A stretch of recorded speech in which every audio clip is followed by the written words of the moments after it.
always like to end on a positive note, so here is a rousing, uplifting song which is guaranteed to cheer you up.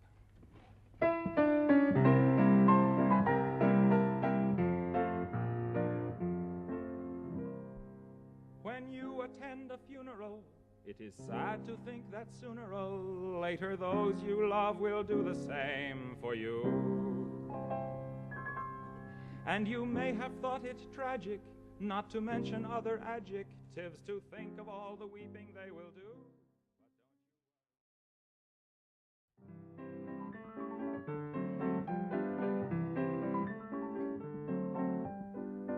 Spring is here, spring is here. Life is skittles and life is beer. I think the loveliest time of the year is the spring. I do, don't you? Of course you do. But there's one thing that makes spring complete for me, and makes every Sunday a treat for me. All the world seems in tune on a spring afternoon when we're poisoning pigeons in the park. Every Sunday you'll see my sweetheart and me as we poison the pigeons in the park. When they see us coming, the birdies all try and hide, but they still go for peanuts when coated with a cyanide. The sun's shining bright, everything seems all right when we're poisoning pigeons in the park.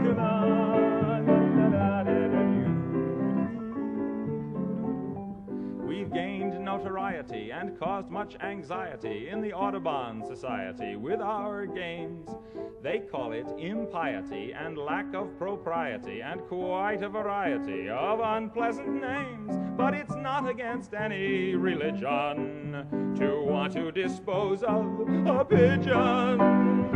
So if Sunday you're free, why don't you come with me and we'll poison the pigeons in the park? And maybe we'll do in a squirrel or two while we're poisoning pigeons in the park. We'll murder them all amid laughter and merriment, except for the few we take home to experiment. My pulse will be quickening with each drop of strychnine we feed to a pigeon. It just takes a smidgen to poison a pigeon in the park.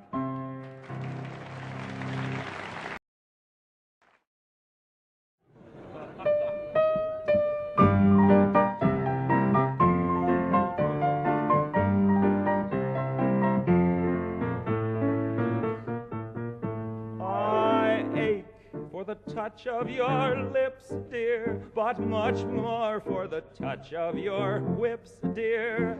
You can raise welts like nobody else as we dance to the Masochism tango. Say our love is a flame, not an ember. Say it's me that you want to dismember. Blacken my eye, set fire to my tie as we dance to the Masochism tango. At your command, before you here I stand. My heart is in my hand. Yeah. It's here that I must be. My heart entreats. Just hear those savage beats, and go put on your cleats and come and trample me. Your heart is hard as stone or mahogany. That's why I'm in such exquisite agony. My soul is on fire. It's aflame with desire, which is why I perspire when we tango. You caught my nose in your left castanet, love. I can feel the pain yet, love, every time I hear drums. And I envy the rose that you held in your teeth, love, with the thorns underneath, love, sticking into your gums. Your eyes cast a a spell that bewitches. The last time I needed 20 stitches to sew up the gash you made with your lash as we danced to the Masochism tango. Bash in my brain and make me scream with pain, then kick me once again and say we'll never part. I know too well I'm underneath your spell, so darling, if you smell something burning, it's my heart. Won't you take your cigarette from its holder and burn your initials in my shoulder, fracture my spine and swear that you're mine as we dance to the Masochism tango. Ladies and gentlemen, welcome. I'm glad to have you. I'm glad you came out. I'm glad you're here. Hello, everyone. Hello. Hopefully you're having a good day. I know I am. Off to a rough start. Baby had a weirdly tough night last night. Very sad. He was very, very sad. Thank you, Nick, for becoming a member. Awesome. By the way, everybody, little updatey do. I was able to figure out how to get emojis and like emotes and stuff added. So when you become a member, you get in the little like smiley face thing on the chat, you actually get specific emotes for this channel. So we had all of those unique emotes and stuff over on Twitch, specifically like exactly the Tammy one, the I'm vibing, that one that we use all the time, all of those. So now those are all ported over. You can use those here if you are a member. I didn't know that was a thing, but like on YouTube, because when I streamed last, my hair is crunchy. When I streamed last, that wasn't a thing. And now, I mean like months ago, but now they added it in, and so I'm glad to have it. I'm glad to have it. Let's see, is Friday evening over here, and it feels so fitting with the stream. Awesome, Stefan. Yeah, you did it. You made it through the week. It's been a weird week, a strange one, but we're here. There's a lot of anxiety in the world right now. There's a lot of stresses and craziness. And so I think we should just take this time to chill together. I have a couple of little things that happened in gaming news that we'll briefly touch on because there's some exciting stuff like a new trademark filed by Valve for potentially a new video game. Some major updates in a recent patch to Elden Ring, which both signal a new DLC and then some other balancing changes. A bunch of cool stuff. So we'll touch on those stories, and then we're going to get into some community games. We're going to be playing kind of a varied set, probably a good amount of like Jackbox. Jackbox is great because anybody can join in from their phone, from a web browser, and you don't need to buy the game or anything. You don't need to download a game. You can just join in, and then we can all hang out and play the game together. We might also do a few games of chess just for poops and giggles. I think that could be fun. I figured out a way on chess.com where you can actually just create a link for a game invite. So what I'm thinking I'll do is I'll just throw that in chat, and the first person to click on it will get to play the game. I think that's probably the easiest way to do it. So we'll probably try that. And then who knows, maybe even some Overwatch 2. I tried Overwatch 2 for the first time last night and actually had a pretty fun time. I wasn't ready for how much fun I ended up having. It was good. It was good. The game, I don't love that it takes like freaking 5 minutes to get into a match. That seems a little insane, especially because I thought it was that they had so many players that they couldn't handle it. So maybe that's the bottleneck, is that they don't have enough servers for all the players they have. But it seems like if they have more players than they know what to do with, you should still be able to find matches relatively quickly. But either way, it was a good time. I really enjoyed it. So maybe we'll hop on that. That could be fun. Let's see. Pokemon dropped a new Pokemon, which will feature in the next Pokemon. That's good for Pokemon fans. That's good. I've tried to get into Pokemon. I've just never really managed to get super into it. It's not scale race. Son of a mother. Hold on. I forgot. I changed like the native resolutions and stuff on all of this, so we're gonna tweak this in real time. Oh no, I'm shrinking. Oh no, and I pull it back into frame. Oh no, there I am. It's because I previously had the canvas for the Streamlabs whatever set to 4K, and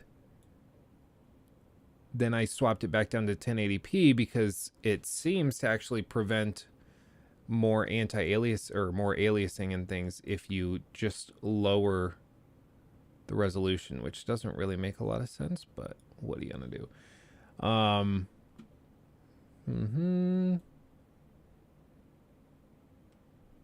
on.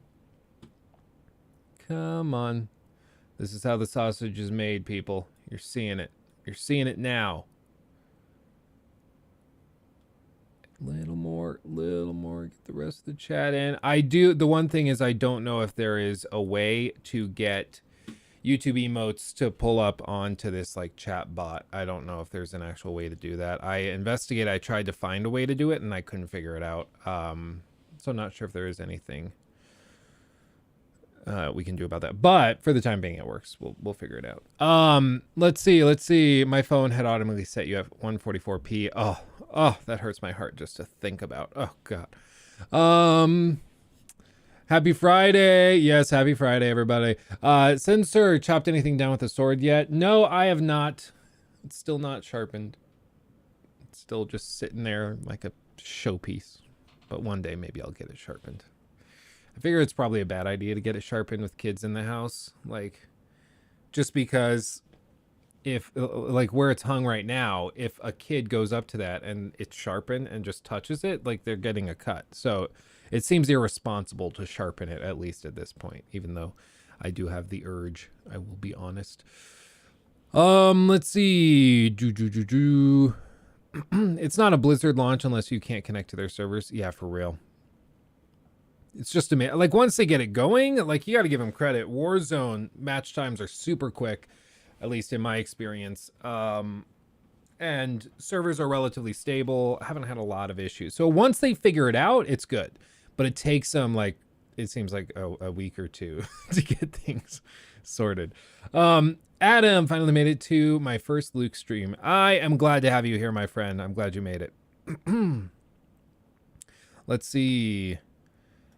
I know a classic blacksmith if you're willing to drive to Minnesota. We usually try to go to Minnesota every summer, actually, for the 4th of July. So it depends on where in Minnesota. But that would be funny if I just brought, like I pack up my sword and bring it cross country and do that. That could be fun. Let's see. Hey, Luke, have you gotten a random COD ban? I logged into COD Vanguard for the first time in months today and said I got permanently banned, but I've never cheated. I didn't even get an email. I have never had that. My brother, Ben, he said he ran into some weird stuff. I think he got like shadow banned or something like that. I'm not sure. I don't think it was Call of Duty. I think it was like Apex. He got shadow banned.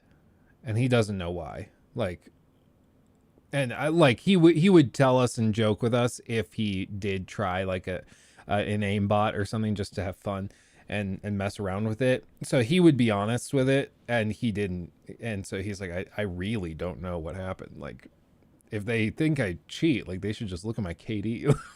they'll know I'm not. You know, I'm no Nadia. I don't have a 9 KD. But. Yeah.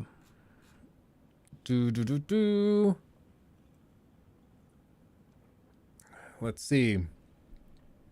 What game are we playing? A bunch.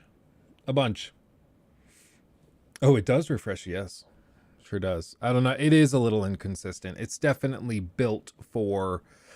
It's definitely built for Twitch. That's for sure. All of these attachments and things for all of these streams. And stream software is all built for Twitch, and then any other platform it's just kind of like patchworked in to kind of get it working. So it never works quite as well as it does on Twitch, but it still is workable, you know.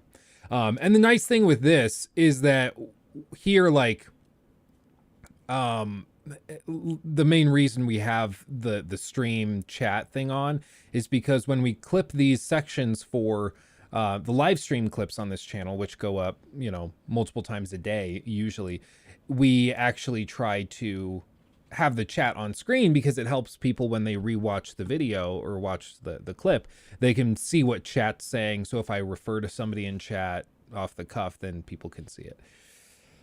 Also, Star Citizen jumped to 500 million. What say you? Okay, yeah, let's touch on that real quick. I think that's a good topic to. Where's my mouse? I swear to God. I think that is a good topic to jump off of. Where there? Okay. Let me just put this in the folder so we get notified, or so Jacob sees it. Star Citizen funding. Okay, let me pull up their page. Star Citizen. It's like .com. No, it's Robert Space Industries is what it's called. Okay. Okay. This is their website. Okay. You can buy all this. The game still isn't out, by the way. Just so you know. About the game, maybe? That's where do they have the running total on this page? No, not really. Pledge store, the universe. No, maybe on the main page. Star Citizen ships. I don't see it. How to play now, pledge. This looks similar to the correct page. They have the total listed somewhere. On one of these pages, they show how much they've raised to date. And it's absolutely insane. It's just ridiculous. Follow development, maybe? Have joined the universe. I don't know. Does somebody have a link to the page where they show the total that they've taken in? Because this pledge store, or are they kind of hiding it now? Yeah, you can buy all this crap. I swear to God. They have it somewhere. I've seen it. It seems like they're kind of making it a little harder to find, which maybe it's because they've taken in over $500 million that they're kind of hiding it. But yeah, for complete selection, go to the pledge store. There. Okay, you found it, possibly. Funding status, funds raised. Look at this. Okay. So it's buried under development on the Robert Space Industries website. But either way, they show it, which you got to give them some credit for that. Dude, what? On the 8th, they raised 1.7 million in that one day. Are you kidding me? That's ridiculous. So for those of you unaware, Star Citizen has been a thing for years and years and years. People have been talking about it forever. And it was originally supposed to be like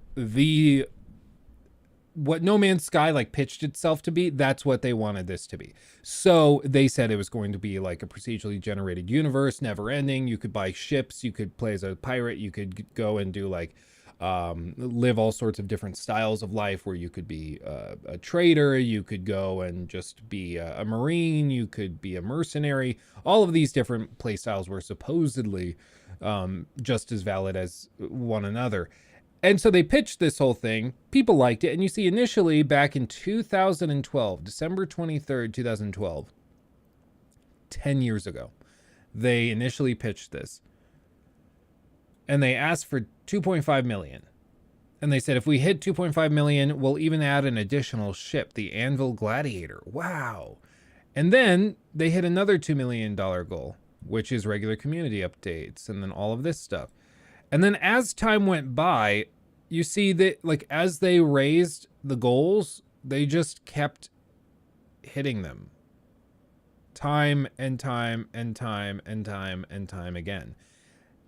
It's like a little insane. They just never stopped raising money. And then as they raised more money, wow, they hit 25 million. Everybody does a press story on it. More people hear about it. it gets more press, so more people see it, more people put money into it. And like, I don't know anybody who's put money into this other than like the occasional YouTuber who's like, I want to try the game for a YouTube video, so I'll write it off as a business expense to pitch in $40 to get a copy of the work in progress. But what I do know is like that guy Gus, you remember Gus? He was like Inside Gaming Daily. He was on that, and the No, that's what it was called, the No gaming news show. He's also like an original guy from Rooster Teeth. But he like one day casually in a video mentioned that he had already spent like $800 in the game. And it has, like, at that time, it was like 2015. The game was nowhere near release. You see, after $65 million, they just stopped offering, like, incentives to raise more money. They're like, I think we're probably maxed out. I don't even know what we could handle. And you see, like, after this, they stopped updating this page with the date that they hit that amount. So they hit 63 million in 2014. And then after that, they hit 65 million. And they just stopped updating it. They just didn't even put the date on for when they hit it. So this whole thing is a little insane. And as you can see, you can go on the page. You could spend $1,100 to buy a ship that you can use in the game that doesn't technically exist yet. I think right now, most of these ships you can actually like fly and use, but the game isn't done. Like the game is still beta. Its performance is really crappy. There's a bunch of YouTubers, like I said, where they've done like tests and they've tried the game and it runs at like 20 FPS, but it's like a work in progress, I guess, technically. So I guess you can sort of forgive it, but it's a little insane because you can spend $1,100 to pledge and get like all this in-game stuff, and the game is 10 years in development with no end in sight. That's ridiculous. And they keep raising more money. They're now at $500 million. Now, somebody, so Python asks, money laundering scheme? Initially, it seems like a joke. Honestly, at this point, it's not that outrageous of a suggestion. Because who the hell is throwing that much money at these people? You know, you don't raise 500 million just out of nowhere. That's just a comment I thought I had. No, I don't have it up. But like for here, or no, it was here. It was on this page. So like they raised $1.7 million in a single day. That's a lot of ships. Right? Like that's not just somebody went on there and maybe they shared it on a Reddit page that's from somebody that had never seen it before. That's a lot of people. And I just have to wonder how that possibly works. If we go weeks, you see this week they raised almost $3.5 million. On a weekly basis, they're raising well over $1 million. A couple weeks, they raised like 600,000. That's insane. Like, how many gamers are out there that just have $1,000 to throw at a spaceship? It makes me wonder, like, is this just a bunch of whales? Is there some oil magnate in Saudi Arabia who's spent like $300 million on this? Like, where is this money coming from? It's very strange to me. I would love to see the roles for all of this, but like, look at this. So $500 million raised out of 4 million people joined. Alexa, what's 506 million divided by 4,115,000?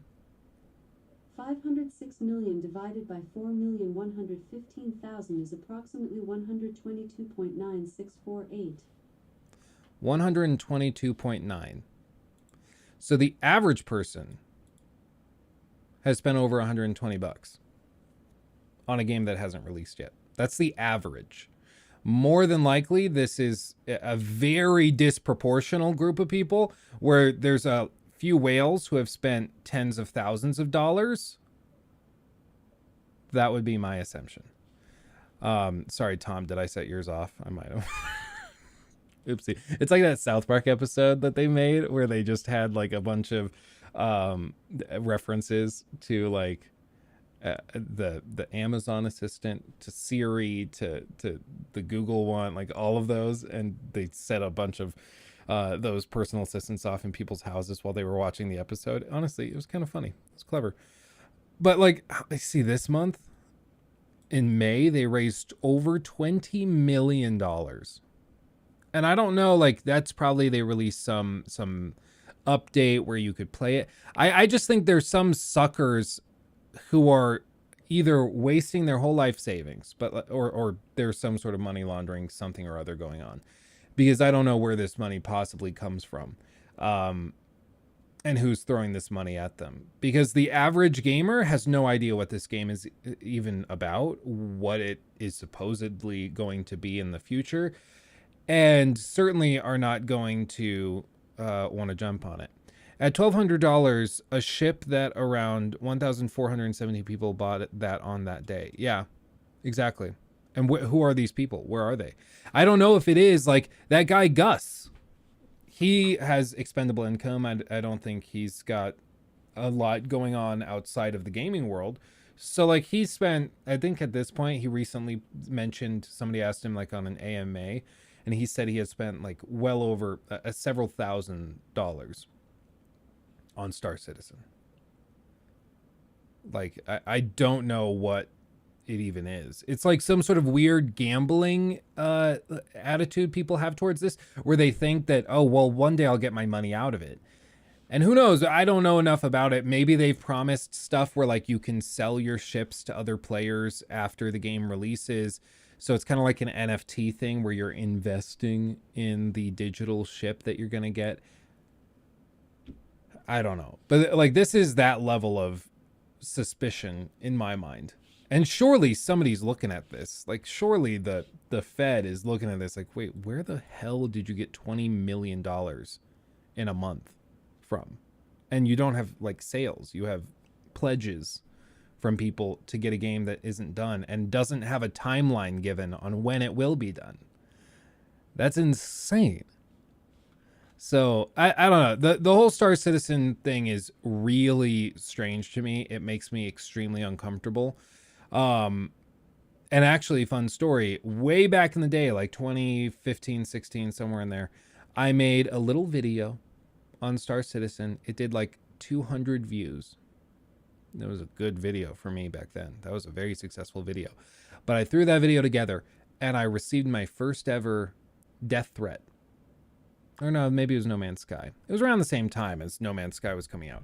But I remember making a video and I received death threats over this, like my take on this, which was just, I don't know, guys. It seems kind of like a scam and possibly like some sort of Ponzi scheme where they just take money in, they repay like other investors who have tossed money in, and then they pass it all forward. There's something weird going on, and I just have to wonder what, because this type of thing just doesn't happen. It doesn't make sense. Eventually it dries up. And maybe it's that they have a bunch of people that have spent, like us, thousands of dollars for a game that isn't out yet. And now they feel like they're in too deep. So they just keep throwing more money at the project to try and get it across the finish line. I don't know. But in the sheer amount of time that they've been working on this, like they pitched this, and in the time that they initially started raising money for this game, No Man's Sky released to horrible reviews and had a full recovery and rebound, is now considered like one of the greatest comeback stories in all of gaming. Like Bethesda developed all of Fallout 4, all of Fallout 76, and they're almost done with Starfield. Rockstar developed all of Red Dead Redemption 2, grew GTA 6 to the monstrosity it is today, is a good chunk of the way through development on Grand Theft Auto 6. Like, it's ridiculous how long this has taken. But they still get money, you know? They still make a ton of money. Still make a ton of money for no damn good reason. So yeah, that's a little ridiculous. Julian, one of my oldest friends that I've known since middle school, has been backing Star Citizen for as long as I've known him, and he legit has fully supported the project for a decade. There's got to be some people like that. Like the people that are into this type of game are willing to just go all in and pour money into it, even if it doesn't really make sense and it kind of seems like a scam. I guess they just have some diehard fans like that, and I don't understand it. It doesn't make sense. It seems bizarre and strange, but it is what it is. What I will say is you should not be giving them any money, like, at all. You should be steering clear, because this thing is very suspicious. Very suspicious. Also, by the way, everybody, make sure to hit the like. The like button on the stream actually does help on YouTube. It goes out to more people. They get recommended these videos more when you do that, so I would greatly appreciate if you would hit the like button. And with that, I will stop e-begging for that. Schmex, good to see you. Good to see you.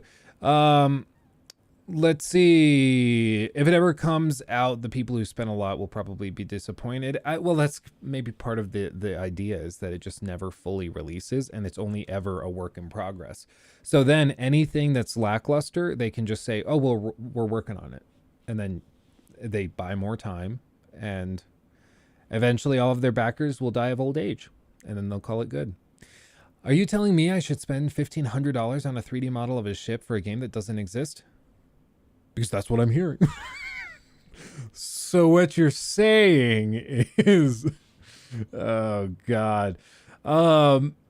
Let's see. Chosen, my man Luke, been a fan of your channel since 2019, and this is the first live I've been able to attend. Keep doing the great work, boss. Awesome. Thank you, my friend. Appreciate you. Appreciate you. Scott, love your videos, bud. Keep up the amazing work. Love from Scotland. Scott from Scotland. Thank you. Appreciate you. I've always wanted to visit Scotland. We were going to visit Scotland, and then COVID hit. We're going to do a whole Scottish, Irish tour, go into Iceland, and then down to the UK. It was going to be amazing. I was so excited. Got my passport. First time I've been out of the country. It was going to be amazing. And then COVID hit, and then I couldn't do that. It was very sad. But one day I will go, and I will explore Scotland.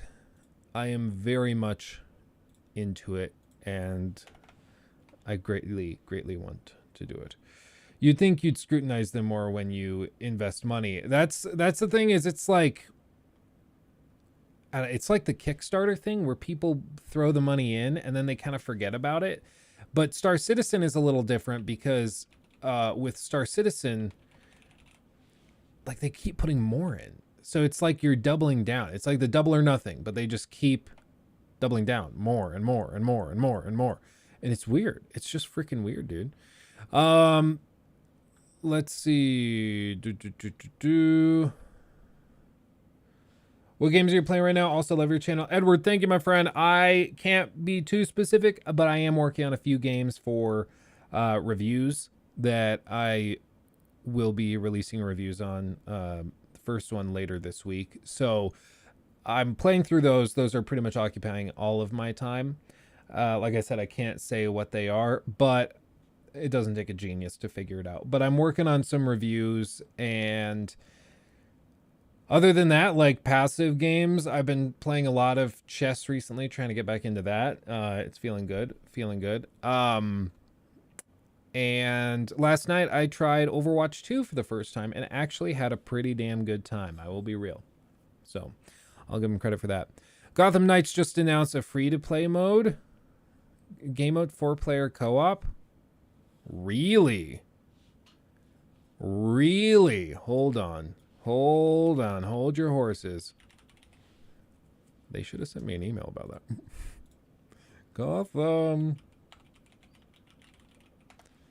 Gotham Knights. PC requirements revealed.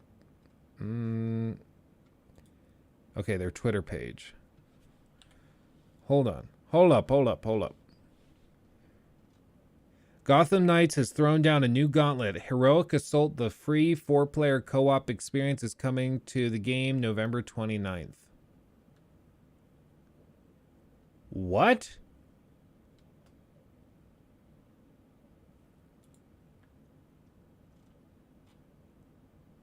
Huh. Okay. Okay. I mean, I'm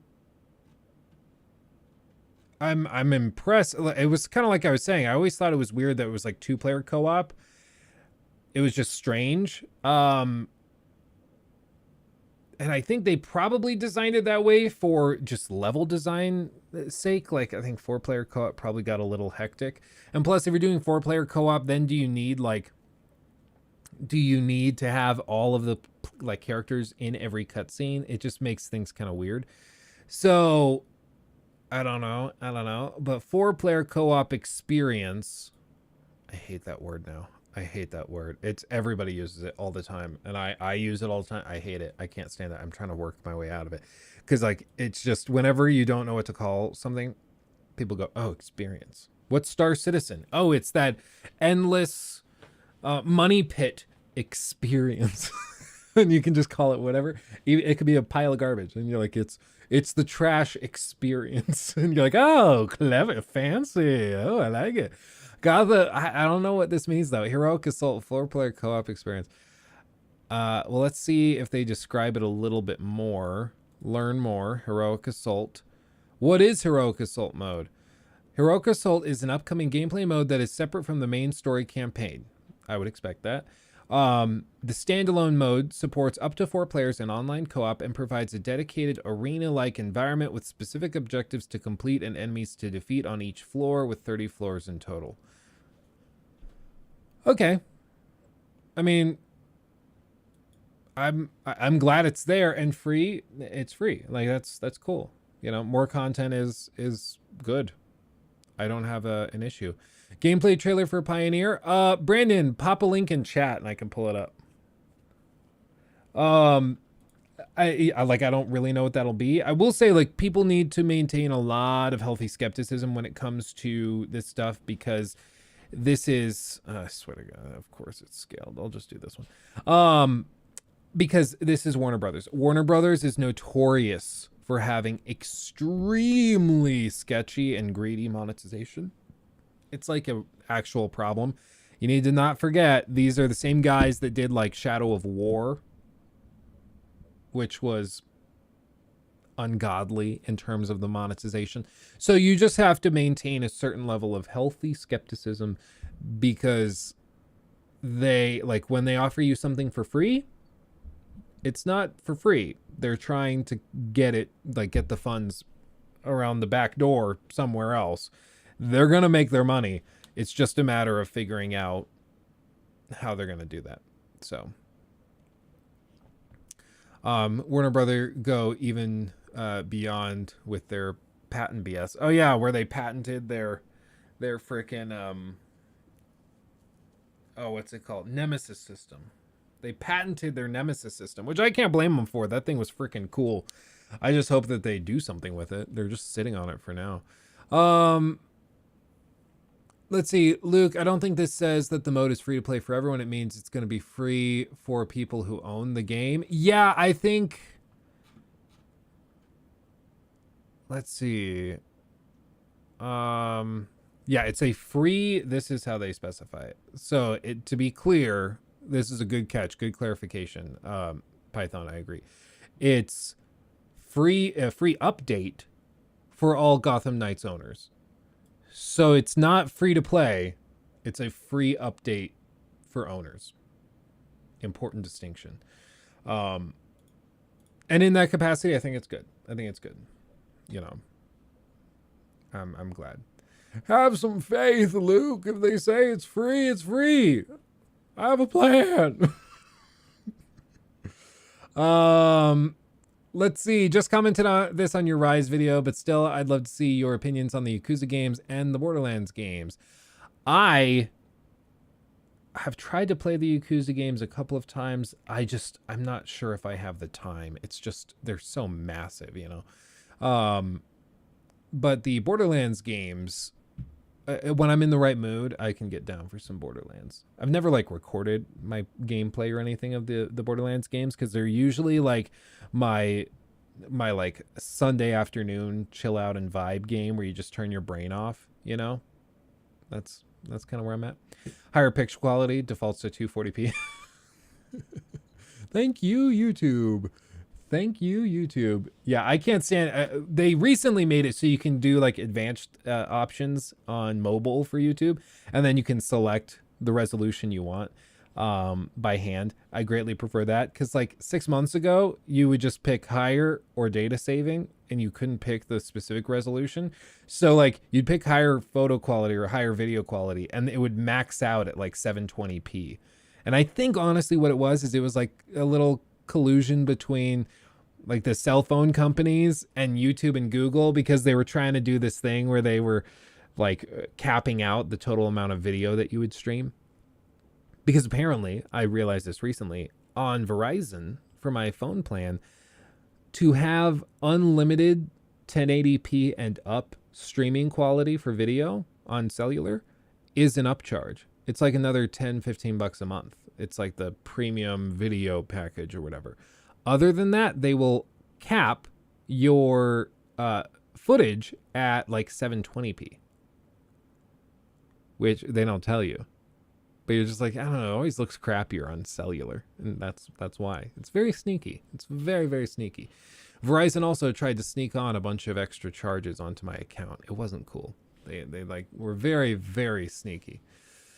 And then they manually like accidentally disconnected service to my phone, and it was an actual nightmare. Like dealing with all that like Verizon cellular crap, it was unreal. It was unreal. Maybe I'll do a story time of just that debacle, but I tried, long story short, I tried swapping to the iPhone 14 Pro Max.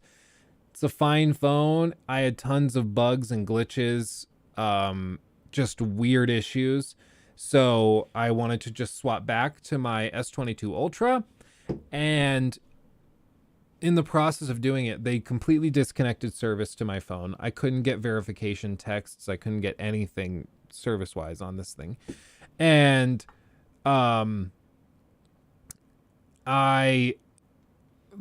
it was just insane because like I go into the store to have them fix it and they're able to swap it over okay, but then I realized they left my Apple Watch on the account. So then I go and I try to have them cancel the Apple Watch service, but in the process of doing that, they screw it up because the iPhone isn't attached to the account anymore, but it thinks the watch is attached to an iPhone's cellular plan, so they can't just delete the plan. So like they sent me to multiple levels of technical support, and then the upper levels eventually just stopped responding to my messages, and then it kicked me back to like the lowest level person, and it was a total waste of time. So eventually what I ended up doing is I ended up packing up the iPhone, which funnily enough, the box for that iPhone 14, the iPhone 14 is actually sitting like right here in that new Rise Son of Rome video, which is just kind of funny. I didn't realize that till I checked the video this morning, but I ended up just packaging it up. I sent it back to Best Buy for return. It took them like 2 weeks to process the return. And I just got an email yesterday that they processed the return and I got my money back. And that, I guess, Force did all of it. They probably spent like 6 hours talking with Verizon support to get it disconnected so they could return it properly. But it was insane. It was ridiculous. All told, my experience with the iPhone 14 Pro Max started really good and ended up I like horribly. And the Verizon guys I spoke to that ended up being somewhat helpful, they just straight up told me, they're like, oh no, the like whole iPhone 14 SIM card or eSIM thing has been a nightmare. So I don't know. That's at least what they told me. Let's see. What's your favorite game of all time? I think mine's Marvel Spider-Man and Red Dead Redemption 2. I do love me some Red Dead. I probably would go with The Witcher 3. Like if I could pick one game to wipe my memory and play again fresh for the first time, it's probably The Witcher 3, if I'm being honest. And the DLC, I have to throw that in there too. But that's probably the peak. Let's see. Boston. Oof. I worked at Best Buy for years. The mobile department is such a shit show for them, for real. I used to work at Best Buy too. I worked there for maybe a year and a half, 2 years. I don't remember. But I worked there for a while and I liked it. I didn't hate it. That was when they had the previous CEO, but they just treated everybody super disposably. Like they just didn't really care that much about employees because they would just replace you with a new high schooler if you left. So they just didn't care that much. What do you think about this game called Scorn? I haven't checked it out yet. I did get sent a code to play it and review it, so I'll probably try that. But I haven't looked into it too much. I've seen a bunch of people do like little reactions and things to it, but I don't have any informed opinions of it yet. So I'm not entirely sure, but I'll give it a shot. Have you ever played The Witcher 2 and do you like it? Fun fact, I'm actually working on playing through The Witcher 1 and The Witcher 2 in order. So I'm in The Witcher 1 right now. And I think I'm going to also do an I tried The Witcher 1 video again. And I want to do that just because I want to demonstrate how far The Witcher evolved over time. Because it's ridiculous. The first Witcher game is an ass compared to even 2. And then 2 is good, but it's also pretty rough compared to 3. And it's great. It's great. Yeah, import your saves. Yeah, that's why I'm playing it all on PC. Let's see. So videos to expect are The Witcher series critique, Scorn, and Dead Space. Good to know. Yeah, the Witcher series critique might take me longer than Joseph Anderson, but the immediate plan, I tell you what, I'm waiting for the next gen update for The Witcher 3, and I'm going to be jumping on that, and we'll play it probably here on stream, and we'll do the whole like re-critique thing. It's going to be good. But yeah, God of War is probably the most immediate full critique that we'll be doing. God of War 2018, and then we'll lead right into God of War Ragnarok. I don't know if I'll get a review code for Ragnarok, but I'm trying my darndest. I wouldn't blame Sony if they don't send me a code after what I said about The Last of Us Part 1. I would not blame them, you know. WTF is up, YouTube. That's most definitely what's up. That's most definitely what's up. Get yourself some tactical soap, okay? Tactical soap. That's a very niche reference. Only a couple people will get that, okay, for the record. But if you get it, that's most definitely what's up. That's all I'm saying. Let's see. I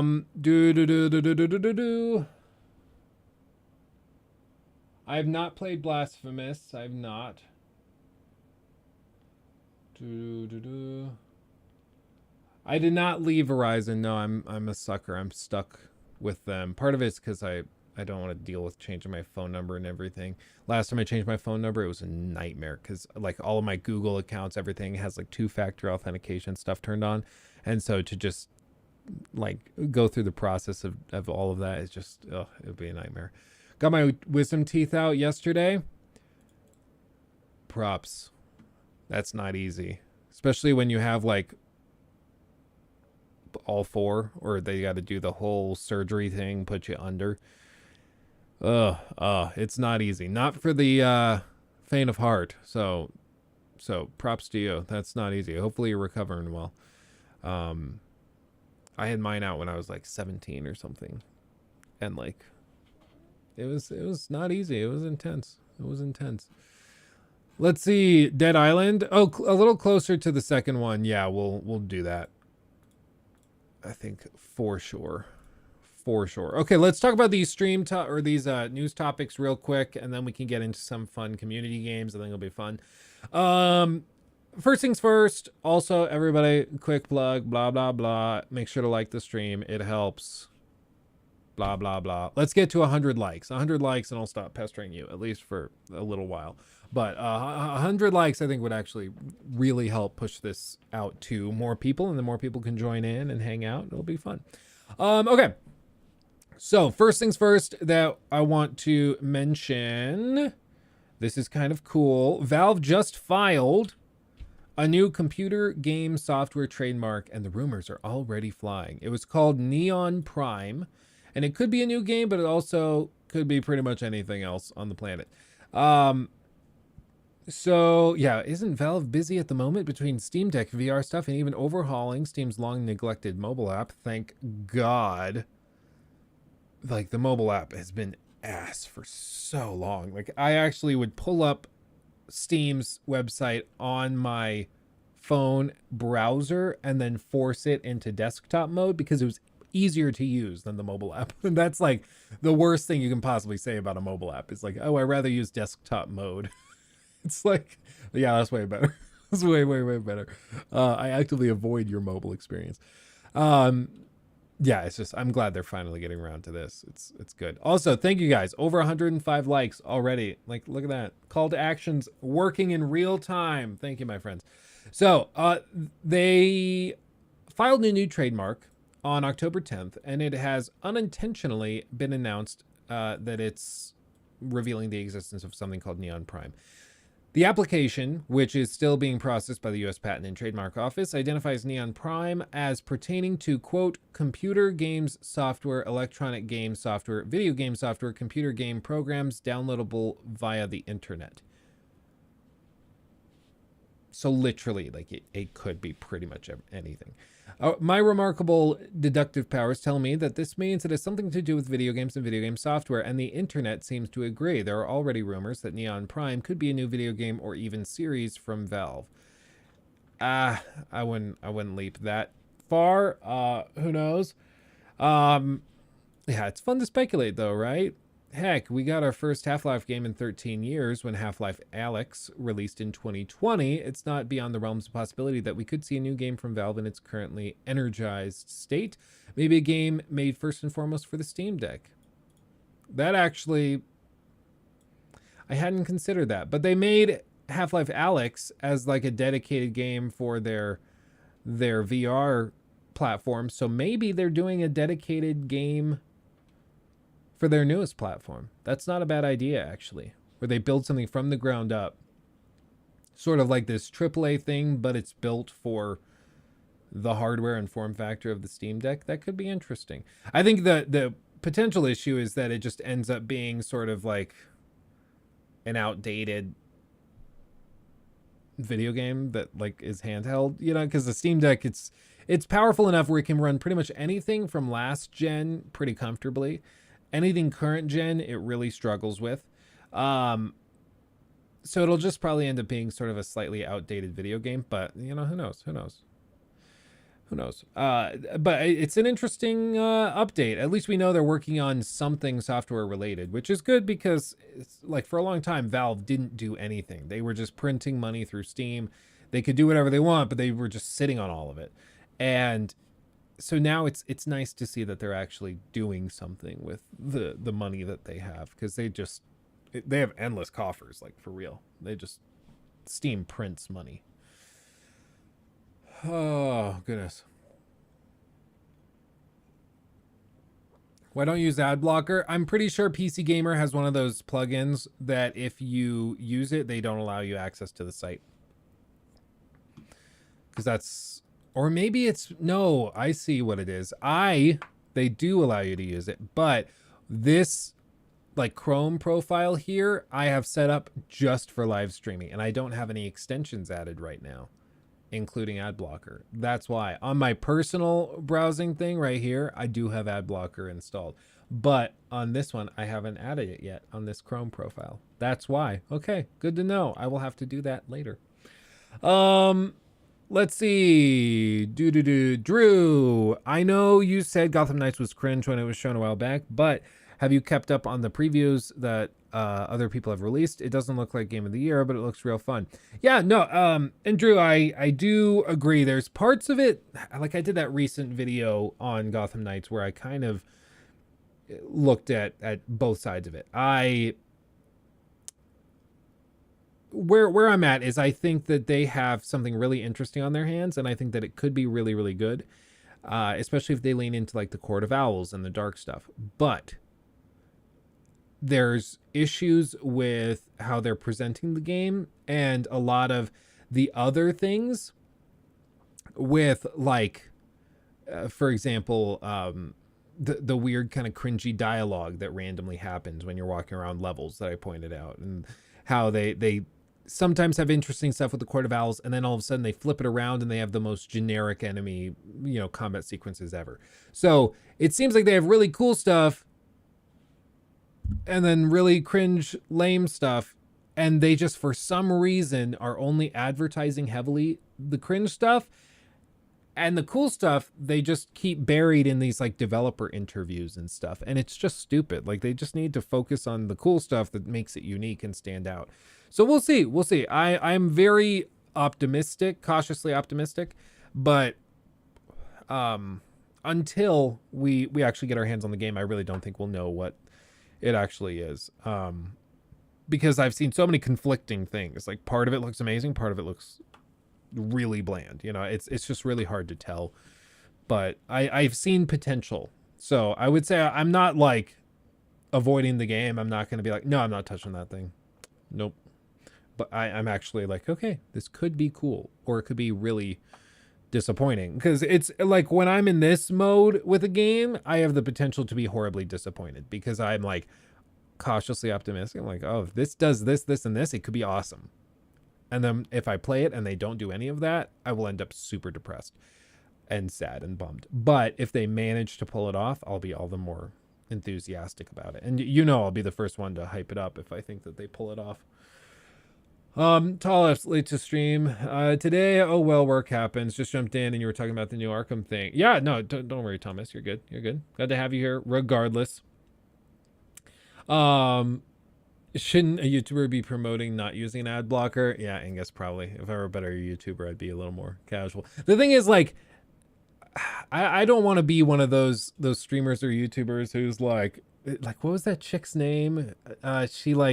She's on stream and she's sitting there like surrounded by stuffed animals and she's doing the crisscross applesauce thing. She's like, honestly, if you don't want to give me $5 a month, then you just don't appreciate what I do. You don't appreciate me. I do this and entertain you, and if you can't pay me money, you're not thankful. Like, I can't stand that. It's actually, that thing is one of my biggest pet peeves. And I don't want to be like that, for one, because that's toxic AF. And also, like, if you skip ads, I may be missing out on like 1/10 of a penny. Let's be honest. Like, is it technically, on paper, is it better if if you don't skip ads on my videos? Yeah, I guess on paper it's better. But I know how toxic ads can be. I agree. So I'm not going to who was it? Was it like DSP or someone where he like banned someone from his channel because they were like, they said in his chat they had ad blocker on? He's like, get banned from my channel. Like, no, I'm not going to do that. Like, I'm just glad you're watching the stuff, And if my stuff is good enough, and if you like my content enough, more people will watch it. You'll share it with your friends. And then, eventually the revenue will come other ways, Like, at the end of the day, it's just not that big of a deal. Like, we're playing video games, we're talking about video games. Just the fact that I can do that and make a living is great. Like, I'm happy. Like, I don't have to be a millionaire to be very pleased with where I am and what I'm doing it. Isn't DSP the guy that hit one off on stream, didn't know his camera was like? Yeah, that's him. He jerked off on stream.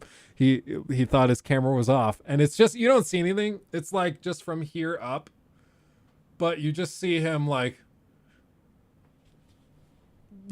choking it, and then he finishes and he makes a really weird face that people clipped, and it's now an emote in a bunch of people's Twitch chats and stuff. It's just so great. Oh, can you imagine? And then at the end of it, when the chat starts being like, did he just, I think he did. I think he just did that. And then like, you see him kind of look at the chat. Oh, camera's on the whole time. Oh, oops. You just see his soul leave his body, just going, fuck. It's just the greatest post-nut regret I've ever seen. Yeah, it was so great. Oh my god. Yeah, I was just scratching my leg, dude. I got really into scratching my leg. Yeah, he tried to like ban people who were posting it, and he filed takedown notices and stuff. He did that for like a week and a half or 2 weeks, and then he realized, oh, I can like kind of own this and double down on it for the free press and attention. So he did that, and it was great. If I ever start streaming, I'm buying a shake weight to keep by my side in case of excuse making emergency. Yeah, for real. I mean, honestly, you could use that. I just don't know why, like I think the attitude should just be like, no, your workspace, you don't do that kind of thing in your workspace. Like, just don't do it, because then you'll never have the incident happen. But like, that's ridiculous. I got a new prop. Do you want to see my new prop? You guys remember I would pull up the picture of the red flag on my phone when I was saying things didn't make sense and people's excuses. Like for example, Assassin's Creed Mirage. They haven't shown any gameplay, and they're already accepting money for collector's editions, even though nobody knows what the game even looks like, right? What is that? What is that? Red flag, red flag, red flag. I actually ordered a red flag, and I keep it down here. So whenever something's suspicious, I can just wave it. Biggest waste of $10 in my life. But I mean, I think it's probably going to come in handy occasionally. You want to see my prop? Takes out assassin's robes. No, babe, I swear it was a business expense. Yeah, DSP denied it for a while. Eventually, he just accepted it. Yeah. Oh, dude, it was so funny. Yeah, I'm making those big investments, man. Big investments. Okay. Let's see. What else is there to talk about beyond DSP jerking off on stream? Keep it for Cole. Yeah, exactly. Oh, Cole. For those of you who missed it, Cole was the guy. If you go and watch on the live channel here on the channel, if you go and you check out the video, Luke talks with a Nadia simp, that's Cole. Cole is the Nadia simp, and it's so great. It's so great. What a gem of a dude that was. Let's touch on this story right here. So, the latest Elden Ring patch suggests visual improvements and DLC maps are coming. The latest DLC or Elden Ring patch released yesterday has references to visual features and potential DLC. Let's see. I was able to enable ray tracing in the latest Elden Ring update. There we go. In the latest Elden Ring update with a small patch to the executable. However, it seems to be completely broken for now. I assume some shaders are missing or something. I'm using a GeForce RTX 2070 Super. So this patch introduces ray tracing to Elden Ring, which is pretty cool. I think like if any game could benefit from it, it's probably Elden Ring, because they have a ton of these interior environments where high quality ray tracing would be awesome. And with the 40 series, this is like the perfect time.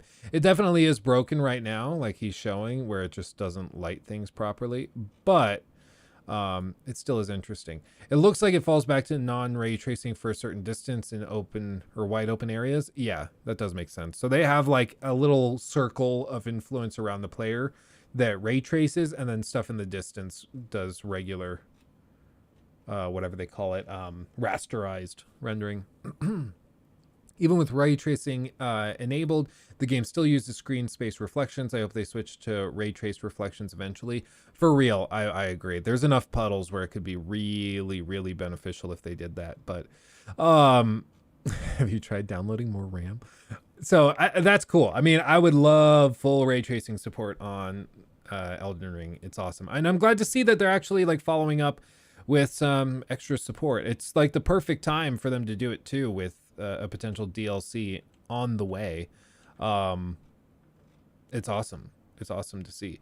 So as for the maps, data miner Sekiro Dubai maybe, shared the map names are M20 and M45. M20 seems to follow the numbering of existing legacy dungeons in the game. M10 is Stormvale, M11 Lindell, M19 is Stone Platform, while M45 would be something entirely new. M20, yeah, so they just said that. Whoops.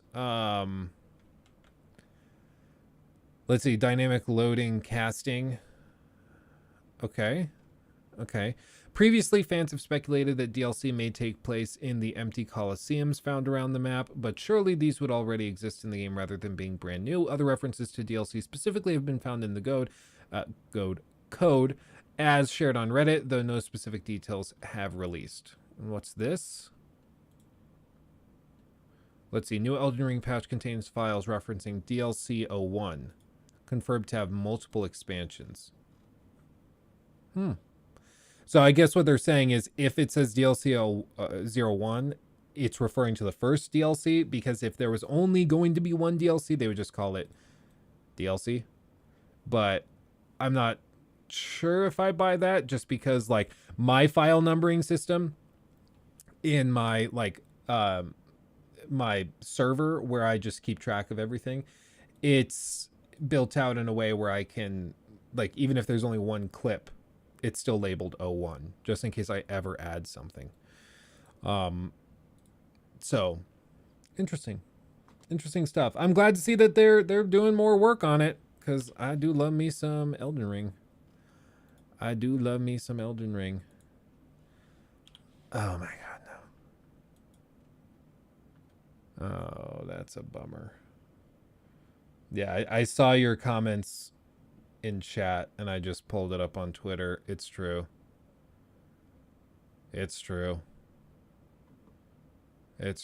Robbie Coltrane, the actor who played Hagrid in the Harry Potter movies, has died at age 72. That is really sad. He was great. It's weird to be at this point, like, in our lives where these guys are, like, these people who had very important roles in our childhoods, playing Hagrid, or Alan Rickman playing Snape, you know, where they were a huge part of our childhood, and now they're reaching the ages, and their health is reaching to the point where they're passing away. And it's just, it's a strange thing to deal with. Like, everybody eventually deals with this, but yeah, it's too bad. 72 also, 72 is getting up there, but 72 is still fairly young in the modern day. He was always a big dude though, and I'm sure that that's part of it. He was starting to lose weight though. He was looking good. But yeah, the legacy of the movies is that my children's generation will show them to their children, so you could be watching it in 50 years' time easy. I'll not be here, sadly, but Hagrid will. Yes. That's true. Like, we're going to show these movies to Lachlan and all of our kids. And so even though they're not here anymore, the characters will live forever, which is the big thing. How tall was he? He wasn't tall. He was always standing on stilts for these sections. But yeah, that's a big bummer. It's a big bummer. Seemed like a really sweet dude. Really sweet dude. So sad. Hagrid was always one of my favorite characters. Yeah, no, he was wonderful. Yeah, rest in peace, my dude. Rest in peace. Flying astronaut. Hey, Luke. Surprise, seeing you here on a weekday. A bit unusually. I try to shake it up. Let's see. Man, I'm salty. I bought all my PC parts because I was scared of the shortage. Still haven't finished building it. Spent $1,400 on a 3080, and now the 4090s are out for $1,500. Oof, yeah. Oof. I will say, somebody asked earlier what my stance is on the 40 series. I think the 49, like, the performance looks insane. Does anybody need a $1,500 graphics card? No. I think the benefit of the 4090 is if you're gaming at 4K and ray tracing, it's worth it. But honestly, and I'm being real with you, and I know this is like real rich coming from a YouTuber. If you are not doing, like, if you're not making money gaming, you should not be spending that much money on a gaming PC. Like, you just shouldn't. Let's be real. Unless you're a millionaire and you just got money to burn. But even then, like, a $700 card, an $800 card is still a lot of money and is still going to perform phenomenally well. When you're making money doing this, it's a little bit different because, like, when I make videos, like I mentioned this before, if I make a video and I'm commenting on the graphics of a game, if I have the settings on anything less than high or ultra, people immediately dismiss what I'm saying. And often, like, it can turn into a clipped thing that people try to turn into internet drama. It can actually come back to bite you just because you happen to show footage while you're talking about the graphics that wasn't fully maxed out. So, and not to mention, like, it's also just a matter of fidelity. Like, I really appreciate having high fidelity content and high fidelity production values and things, making sure that, you know, my cameras look good, my lighting is top notch. I take pride in that. And then I also want to maintain that same qualitative standard in the gameplay footage that I show you guys in these videos so that you enjoy watching every part of it. And the quality level is high, not just in face cam and audio, but also every step of the way through gameplay and everything. So I would just say, like, you really don't need a $1,500 graphics card unless you're getting something significant out of it. And for the love of God, if you're still gaming, like, I had to tell somebody, they were somebody I met a long time ago. Like, they're an acquaintance. I know them, but I wouldn't say, like, we're not friends. We don't hang out and talk actively. But they were really excited. They got a new 3080 Ti. Spent a ton of money on this thing. And they aren't working like a really good job. They're working like an hourly job where they're making a little bit above minimum wage. Like, this thing was very expensive. It was like tied up in their STIMI check and everything, like, that they had been sitting on. And so they got this thing and they're still playing on a 1080p 60 hertz monitor. And if you don't know why that's a problem, it's because the resolution of 1080p is a quarter of 4K. So literally, you cut out a quarter of the screen. That's how many pixels on a 4K display. That's how many pixels a 1080p monitor is displaying. And then it's 60 hertz, so it's only doing that 60 times a second. A 3080 Ti is designed for 4K gameplay at around 60 frames. So it's rendering a quarter of the total pixels. And it's doing that 60 times a second, even though it could probably do it like 300 to 400 times a second. So it's just like, you're spending all this money and you're going to see like almost no performance benefit over like a 3060. Is there even a 3050? I don't even know if there's a 3050, but that probably same thing. So it's insane. And like, you have to tell a guy, like, you can't just upgrade that one piece and expect everything to be magically better. You have to upgrade every piece of the puzzle. You got to upgrade the monitor. That means also upgrading the cables. It means probably also making sure that you're upgrading your chair with RGB. You need to like, also the great thing with the 4090 that who was it that mentioned it? Hold on. Someone mentioned it. Yeah, Louvre. You need a new PSU, probably, if you're getting a 4090. You can't just get the graphics card. You have to go and get a new power supply unit because they take so much power now. So, like, it's not as simple as that. All of a sudden, you have to buy the $1,500 graphics card, and then you're spending another like $400 on a new PSU that can power this monstrosity. And then you got to consider, well, it's going to start pumping out so much heat. I might need to get like a window fan or a little AC unit, or I'm going to have to start cranking the AC more. So all of a sudden, all of these costs start building up over one little change that you made, you know? And people just don't think about that. They should, though. That's why I'm here. To shoot down all of your dreams. You got a 3080 Ti? I've heard it's a phenomenal card if you have the monitor to push it.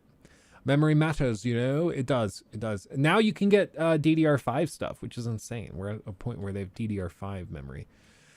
This is why I prefer console. You just need to buy a console and not all this other stuff. Yeah, it just kind of works. And you can still invest nicely in a really good monitor or TV or something to improve your experience with the console. You can still do that.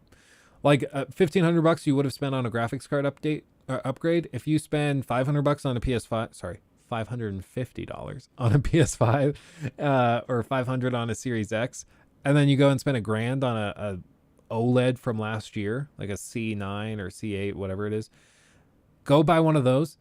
Way better than if you tried to build a PC for $1,500, because you'll get the whole experience, and then you can use that TV for other things, you know.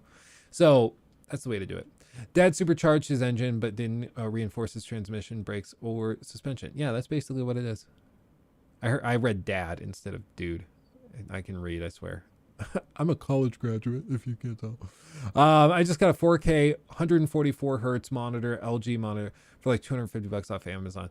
Yeah, Michael, that's badass. It's crazy we're at that point. Like just a couple of years ago, a 4K monitor was going to run you like $1,000. And now they're all very, very affordable. Maybe not very, very affordable, but much more affordable. Okay, last little thing we should mention real quick, just so you know. Spider-Man's Miles Morales is launching on PC in November. You'll be able to get the game on Steam and Epic for $50. Similar to Sony's other PC ports, Miles Morales will have a number of PC-specific enhancements. Sony says the game is fully optimized for ultra-wide monitors, with support for aspect ratios ranging from 21:9, 32:9, and even 48:9, which is for triple monitor setups. And you can turn on ray tracing, and it will also support technology such as NVIDIA DLSS 3.0. It's a thing. $50. I think it originally launched for $40, didn't it? Am I crazy? I think it was $40 on PS5. Or am I misremembering it? Was it always 50? I don't really... It was less than full price. I know that. But I'm not sure if it was 40 or 50. Pretty sure it was 40. I got it for 50. Maybe what I'm thinking of, maybe it was that if you bought it for... No, because it was always exclusive. I don't think it ever released for PS4, didn't it? I don't think it did, because it was always exclusive to the PS5. Because I was thinking maybe like it was like you buy it on PS4 and then you could just get the free upgrade. But then I was like, no, the upgrade would have cost you, I'm sure. And I don't think it ever came out on PS4, because this was supposed to be the PS5 Spider-Man experience. Was it 50? Okay. Then maybe I'm just misremembering it. But either way, it's interesting. They're bringing it. You know, if you've been on PC and you've always wanted to try these games, now you have a chance to try it. So there's that. Also, everybody, thank you. We got almost 180 people in here right now. Appreciate every single one of you guys. Really, really means the world that you guys are out here chilling with me. We're going to start playing some games here in just a second. It's going to be a good time. And if we could get to like 150 likes, I think we could do that. I think there's got to be 20 people in here who haven't hit the like button yet. I'm sure there's got to be 20 of you in here. 18 now. There's got to be 18 of you who haven't pressed the button yet. If you could find it in your heart to hit the like button, it would actually help get this to other people. So we'll do that. Ghost of Tsushima probably on PC soon. Can't wait to see what that looks like with the graphics card cranked. Oh, for real. Games. Good time. Wait, so is Hertz refresh rate? Yeah, Hertz is just the cycles per second. So usually, like if it's 144 Hertz monitor, it can display 144 frames per second. That's usually the rule of thumb. It's a little tricky when you talk about like OLED monitors and OLED displays, because OLED technically doesn't have a refresh rate. It works similar to like our eyes, where it's just a constant flow of information. It's not like a flash of new data, but it displays data in that format because that's how everything displays data. So it's a little tricky, but for like practical purposes, it has a refresh rate. Usually like the processing signal can't go above like 120 hertz just because the little computer inside the TV can't handle more than that, but it's just a little different. Hey, look, NVIDIA have just said that the 12 gigabyte 4080 is not launching. They say it's not named right. What? Like they're just not doing a 3080 at 12 gigs? Or they're going to call it like a 4070 or something? That's bizarre. Huh.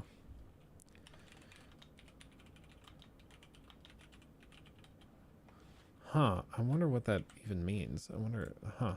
Imagine being so cheap that you can't afford a $100 console where all games are free to play. Are you talking about the Soulja Boy console? Because that thing was tremendous. I wonder if you can even still find one of those. Because it was just like taken off of Alibaba or something. It was like super illegal. Like super illegal. Because it was just like he straight up pirated a ton of games and then just like was like, it's probably fine. Probably fine. Okay, so what I think we'll do is we will go and I think, what do you guys think? Maybe I just ask you guys. What do you guys think? We have Jackbox for one. Jackbox is great because like pretty much an endless number of people can join in. It's like the first 8 people for most of the games get to be like the active participants, and then the rest of the people that fall in after that are going to be in the audience, and they can still like pitch in and vote on which person had the best answers, stuff like that. But then like everybody can be technically participating. We can do a couple of games of chess to warm up where I just send an invite into the chat. First person to click on it gets to play, and then we play some chess together. And then I also have like probably Overwatch 2, which could be fun, that just launched, and we could get some of you guys to carry me in that. It could be cool. Let's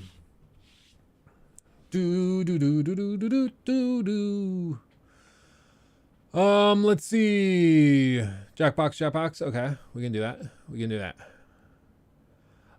It should be separate. It's to separate it from the 16 gig model. It probably should have been named the 4070 in the first place. Yeah, that makes sense. Regin, I don't know what that game is. I don't know. Play Fork Knife. Yeah, I play Fork Knife. I love it. It's like I recently, my brother got me to try. Hold on, while we're putting that up, let me show you. Where is it?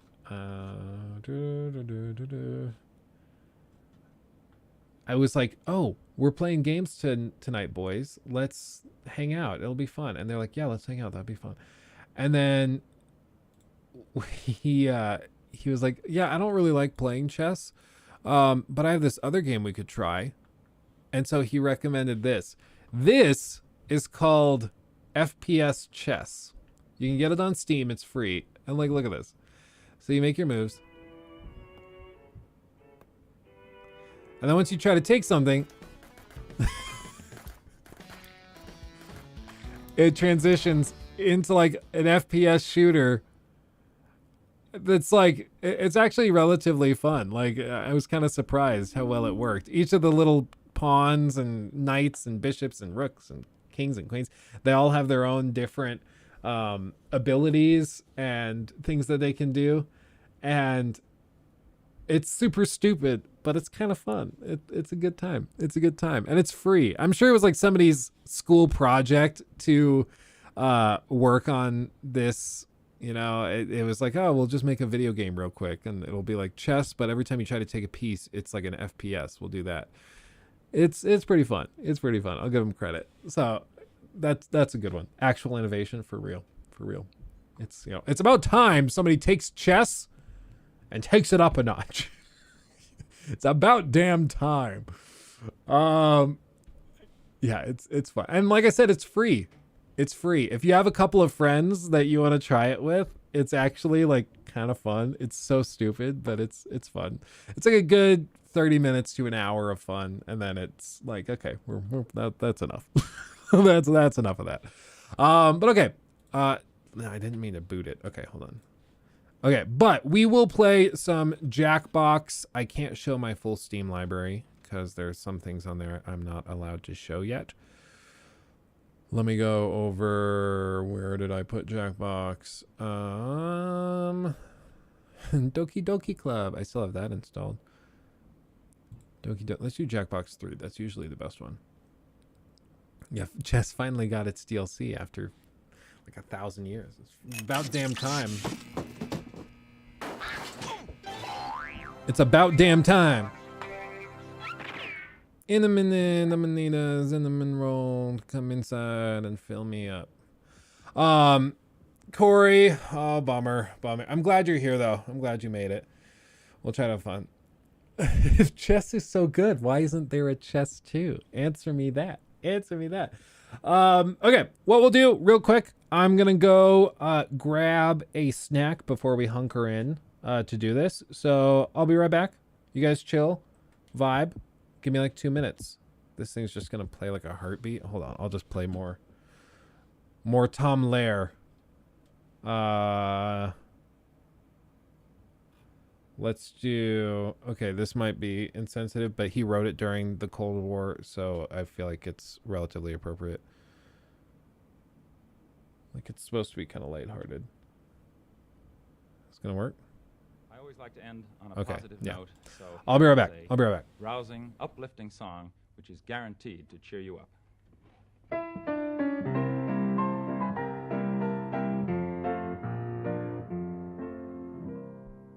When you attend a funeral, it is sad to think that sooner or later those you love will do the same for you.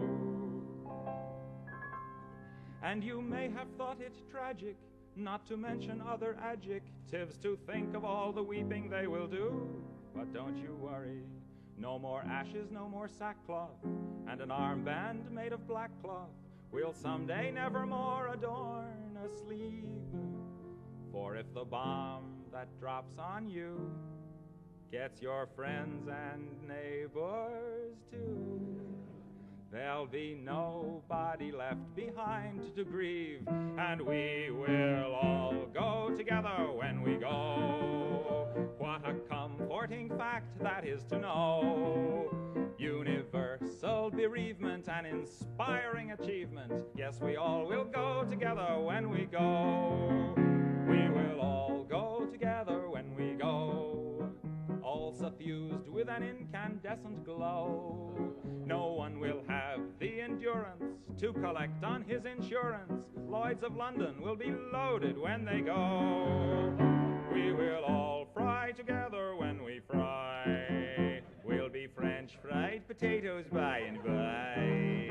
There will be no more misery when the world is our rotisserie. Yes, we all will fry together when we fry. We will all bake together when we bake. There'll be nobody present at the wake. With complete participation in that grand incineration, nearly 3 billion hunks of well-done steak. We will all char together when we char, and let there be no moaning of the bar. Just sing out a Te Deum when you see that ICBM, and the party will be come as you are. We will all burn together when we burn. There'll be no need to stand and wait your turn. When it's time for the fallout and St. Peter calls us all out, we'll just drop our agendas and adjourn. We will all go together when we go, every Hottentot and every Eskimo. When the air becomes Uranus, we will all go simultaneous. Yes, we all will go together when we all go together. Yes, we all will go together when we go.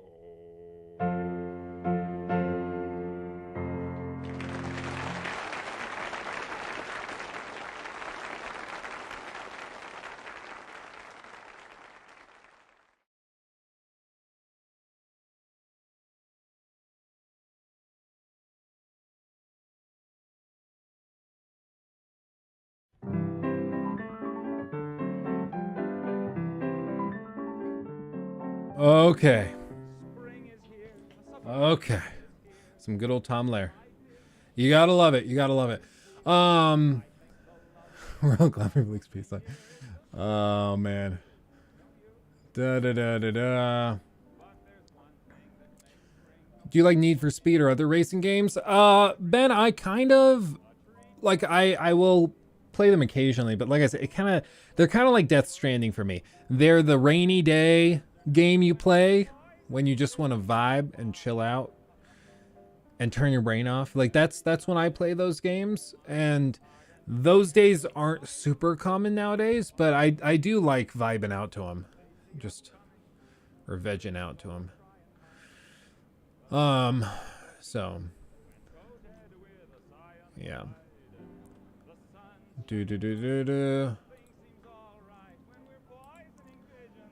I saw you mention Destiny in your stream the other day, and just curious, do you watch his content at all? / do you have any thoughts of his content? I get recommended like TikToks of him every once in a while. I know like he did this, like he had a spat with a bunch of other streamers recently, so he pops up every once in a while in my feed of like TikTok and occasionally like YouTube highlights and clips and stuff. And you know, I'm sure I would disagree with him on a handful of stuff. I'm sure he would disagree with me on a handful of stuff, and I'm sure that's true of pretty much everybody on the platform. But yeah, I mean, I don't hate the guy. I'm not obsessed with the guy, you know. I'm just kind of like, yeah, he's got some good stuff.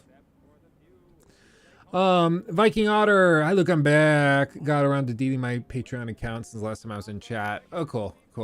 Yeah, I hate to be that guy who's like, oh, let's cancel Patreon. But like, it actually made me so viciously uncomfortable. I just didn't want to deal with it. Okay, so for those of you not aware, basically how this is, or what this is, and how this works, is that you will go in and you'll be going to jackbox.tv on like your phone. Like, I'll pull it up on my phone. And what it's going to do, jackbox.tv, when you go there, it will present a little page with a room code and then asking you for your name. And the room code will just be a little 4-letter thing that will happen once we select one of these, and then we work through it. How this will work, I think we can just like, this is a good one where it's a bunch of trivia stuff. There's up to 8 players, so 8 of you guys will be in the game, or 7 with me, so 8 total. And then anybody who doesn't make it into that initial wave will get to join the audience, and they'll still have answers and things that they can do where they can decide who lives and dies and stuff like that, which is kind of fun. So it'll be good. So I will say, just get your phones ready, log on to jackbox.tv. We're streaming with almost no latency. So like, I'm watching the thing, I'm going to lift my hand and count out how long until I see it go. So wave 1, 2, 3, 4, 5. 5 seconds. So 5 seconds delay. So I'm going to press this, and it's going to be very, very close. So just get that ready, and you will have, you know, it's first come, first serve. Whoever gets the ability to join in. So let's try this first. Okay, it's loading. Settings, full screen, good. Extended timers, nah. Requires Twitch. From controller on it, room okay, I don't know why we would do that. Okay. Ready? Here we go. 3, 2. Boom. Connecting. Hoko. Boom. I made it. Oh, hold on. Let me move it so you can see if you made it. Dash was the one underneath it. And of course, all this is scaled in properly. Swear to God. Okay. Boom. 4 in the audience. There we go. As we go through the game, you can still join the audience. Okay, so even if you didn't make it in this initial wave, you can still join in later in the game. But we'll let it play like the little tutorial, and then we'll see. In the case of Patreon, it's one of those vote with your wallet situations. Yeah, and I just can't. like unhear it. I can't unhear like the stuff and crap around Patreon, so I'm like, I'll just shed it from my memory. Yeah, this will be fun. I'm excited. Will you ever try Red Dead 1 again? Yes, it's actually on my list of videos to do. I have it downloaded and everything.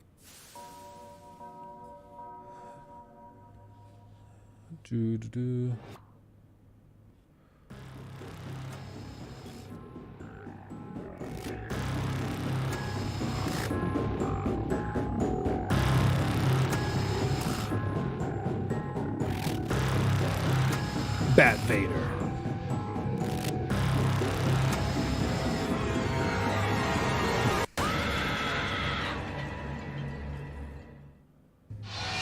Wake up! Come on, wake up! Welcome to Trivia Night! A trial by fire to wash clean the unworthy. But in like a no pressure, let's all have fun kind of way. Except, you know, I will kill people. I'm going to ask you a bunch of trivia questions. If you get a question wrong, you have to fight for your life in one of my super fun mini-games. If you do badly in the minigame, I'll kill you. But don't worry, Ghost can still win the game. When one player is left alive, we'll go to the final round where the living and dead compete to see who can escape first. Oh, and hey look, we've got an audience playing along too. Tell you what, at the end of the game, if the audience has less money than the player who wins, everyone in the audience dies. I was told people might like to play it over Twitch. I'm not sure what Twitch is, but I like the sound of it. Twitch. Am I talking too much? I always overshare on a first kidnapping. Let's start the game. Let's do it. Okay now. It's Jigsaw's First gay question. cousin. What's the most common element in the human body? Use your device to answer the question. That means you weirdos in the audience too.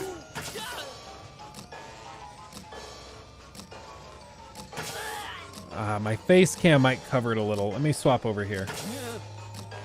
Time's running out. Maybe I'll just make it smaller. And the correct answer is... What? Okay. I thought hydrogen. Hydrogen's the most common element in the Rest universe. of you, let's go someplace fun.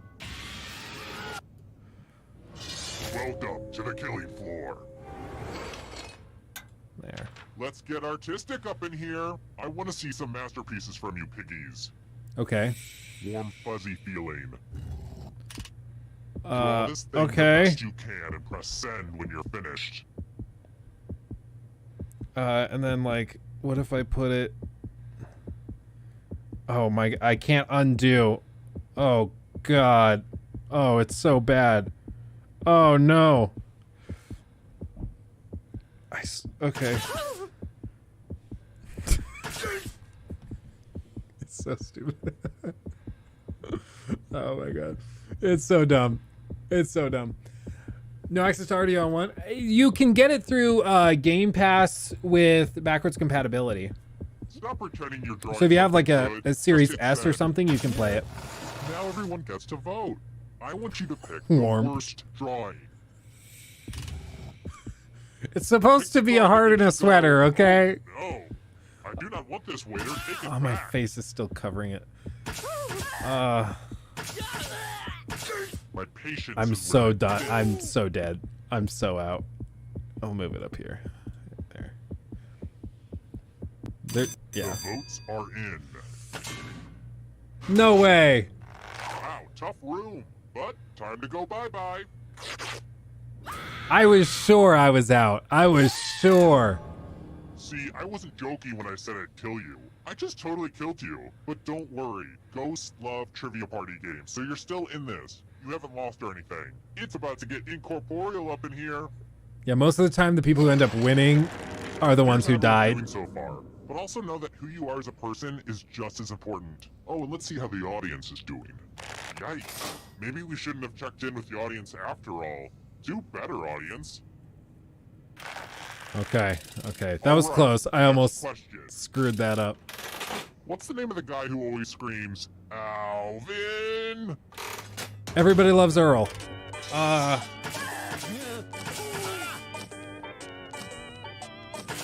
Oh no.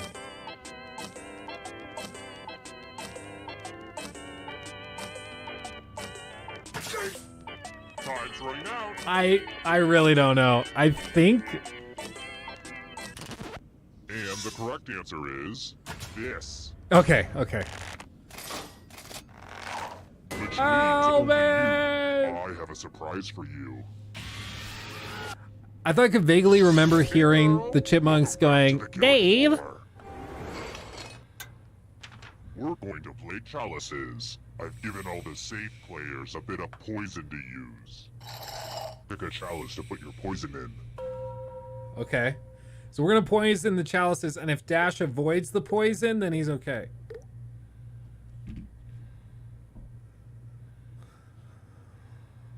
It's not hard, people, and it's your turn now. Pick a chalice to drink from. I bought most of these chalices at a garage sale. The former owner seemed like a real weirdo. Which one's you gonna pick? Which one you gonna pick? The worst thing that can happen is... tasty. Now let's see what everyone drank. Oh! You got poison, son. Wow, did we really all pick separate chalices?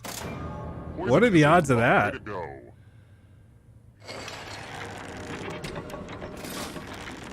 Another peek at the scores. You Be Hard is winning. Let's try another one. Okay. The Ottoman Empire reigned in which country?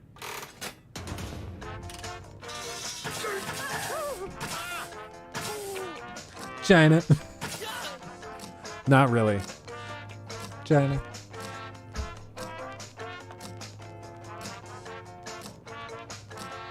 Time's running out. Who said this? Only a ghost got it wrong. Nailed Very it. good. Yeah, it's turkey. Here's another one. Please, no snickering. Let's be adults here. Okay. The sack butt, don't laugh, is the medieval version of which modern day instrument? Sack butt. Sack butt. What would be a sack butt?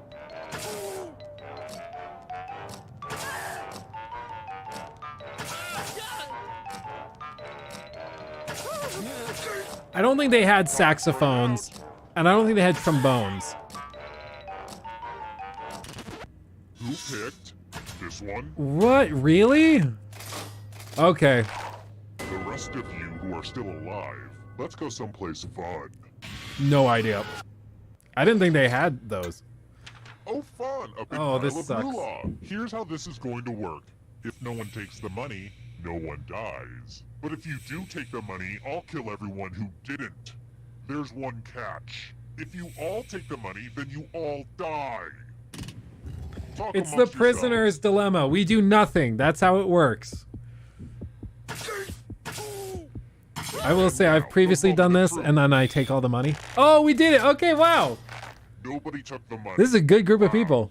I really hate you guys. I really, really do. In the past, when I play like at parties and stuff, I always like, okay, we do nothing and everybody lives. And then I take the money. I kill everybody. All right, next question. Nutella is like crack to me. Well, actually, crack is like crack to me. I'm actually 5 years sober today, by the way. Anywho, what's the nut in Nutella? Oh. I know this one.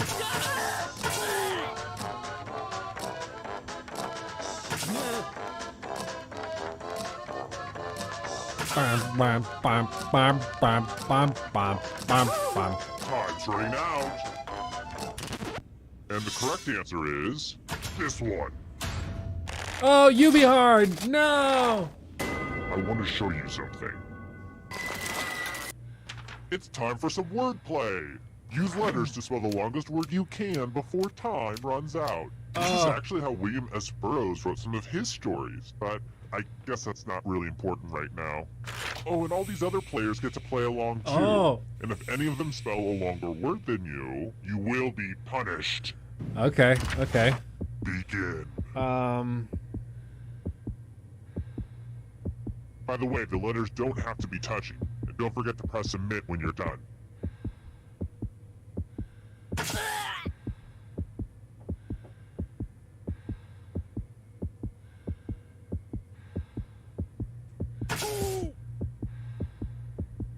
You're almost out of time. Mine was definitely not a word because I didn't realize I couldn't do a backspace. Let's see if anyone beat That's you. good. Wow. Oh, man, I was hoping you'd fail. Well done. Frenemy, right? Was believe a word? Oh, believe would have won.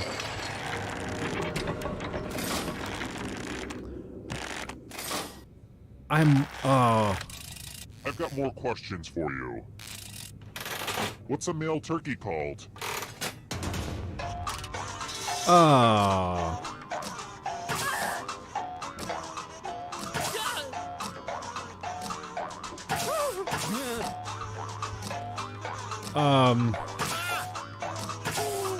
Time's running out. I have no idea. Who picked this? Not me. But Tom. Prepare Okay. for your punishment. The more you know. I want to play a dice game. Okay. I'll go first. Whoa. Now I need a little help from a safe player. How about you? In order to live, should they roll higher or lower? The choice is yours. Oh, that's a tough one, though. If you go lower, we're all dead. Okay, your part is done. Thank you. Roll Or higher. than me That's you what I meant. die. I'm dead. No way. Oh, big Anytime, money. champ. Yeah. Oh, we all had to roll higher, so hate to 12 see doesn't even that. count. I'd love to see it, but I assume you hate to see it. I just assumed 12 would tie, so you were good. Okay, we can come back, though. We can come back. We're not dead completely. We still Hey, stand a audience, chance. You're an embarrassment to all uncaptured people. Next question. How did John Travolta pronounce Idina Menzel's name during the 2014 Oscars? I remember this. Adela Dazeem, Nadia Delzou, Doreen Mensa, India Mazou. It was so bad. It was so bad. Oh. Time's running out. Adela Dazeem. Who said this one? Yeah. Oh, dude, it was so funny. It was so freaking funny. Let's play a game. I'm going to ask you a question. Answer very carefully. What's the perfect thing to do on a Sunday afternoon? Watch Type a an Luke answer Stevens in your video? device and press send when you're finished. Just kidding. No. Oh.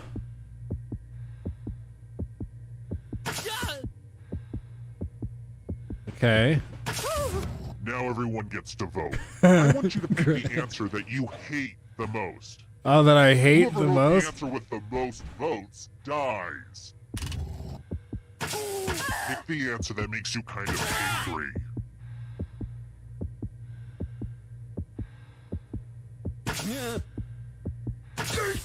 Voting is not just a right. It's a I don't know. privilege. The votes are in.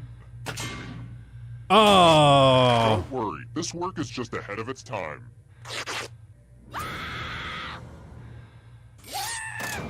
Now are there 2 people left alive?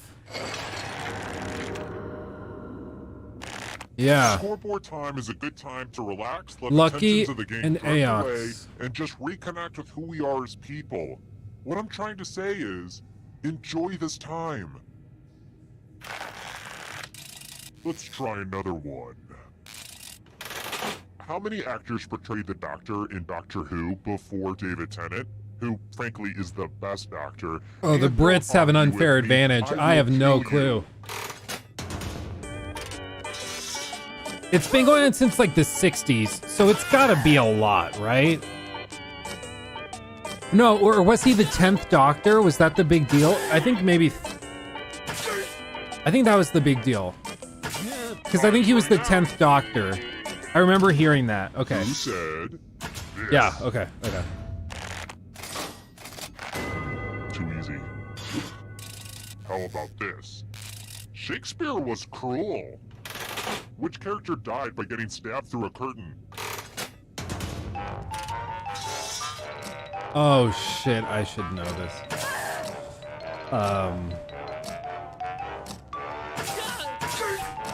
Pretty... Hup. It's been a minute.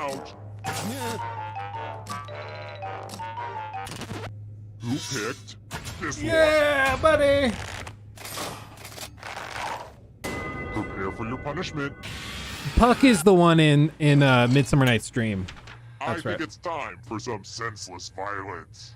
You can attack someone else. You can defend yourself. Or you could grab some money.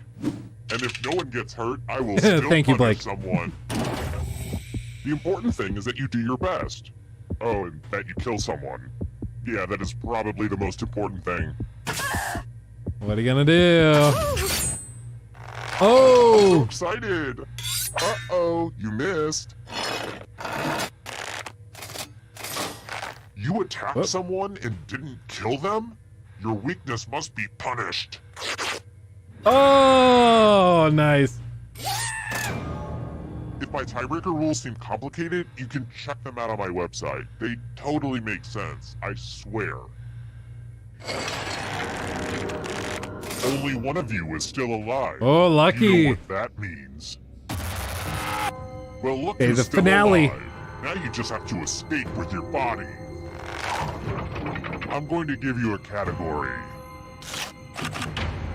Simpsons characters voiced by Hank Azaria. Tap on each answer that fits, then press submit. No clue. No idea. Time is almost up. Let's see the right answers. You move Okay. forward one space for every correct answer. You're getting real close to the exit. Oh, did I mention that all the other ghosts get to play too? If a ghost catches up to you, then they will steal your body. Then they can escape and win the game. We can still win. Here's everyone's next question. And ghosts get a third choice to help them catch up to you.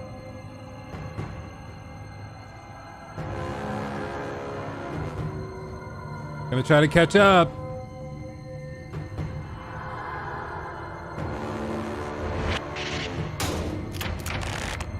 Oh, I only got two. The ghosts are getting close now. Hanna-Barbera. Cartoon characters.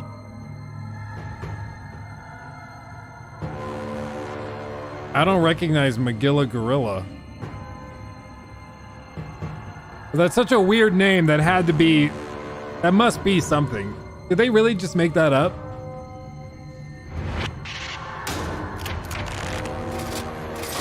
Okay. Oh no, Beware of Yubi! the darkness. Cars made by Kia. Yeah. It's a Chevy Malibu.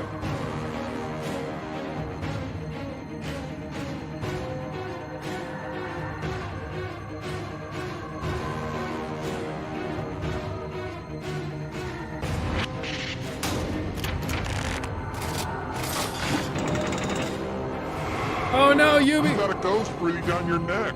Spooky! Now can you play with me forever? Conifer trees.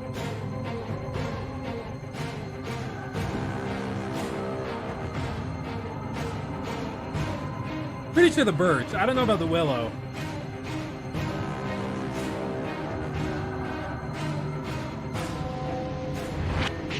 What? Oh, is it just a conifer? Is conifer a conifer tree and all the other? Okay. Games that require dice.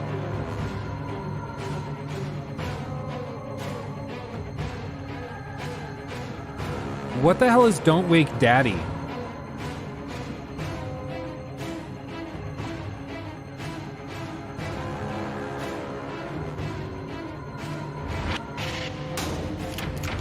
Oh. We're catching up, Lucky. Uh-oh, that ghost is gonna catch ya. Shades of purple.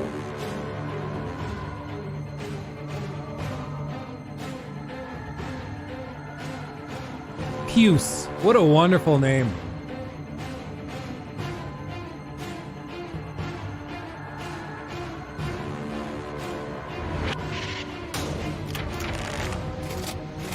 I thought magenta was more red. I guess that's Killed fair. your friend. Better get away fast. Run, Jenna, run! Types of cheese.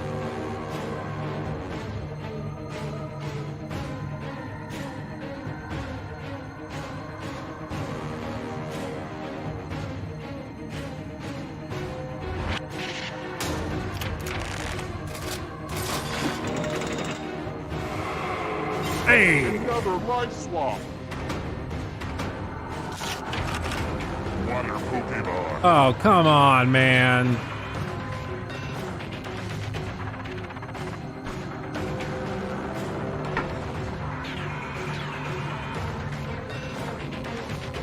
I just said like 10 minutes ago I don't play Pokemon. I have no... Not Pikachu. Oh, Lucky, are you gonna take it back? No, Jenna! Someone won. And you're out of here. States that border Tennessee.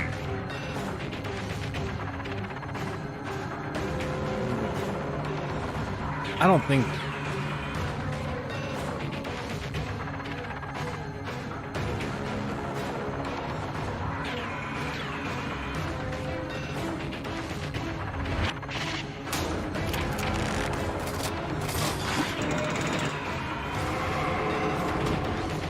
Okay, if Jenna gets one right, she wins. The price is right, games.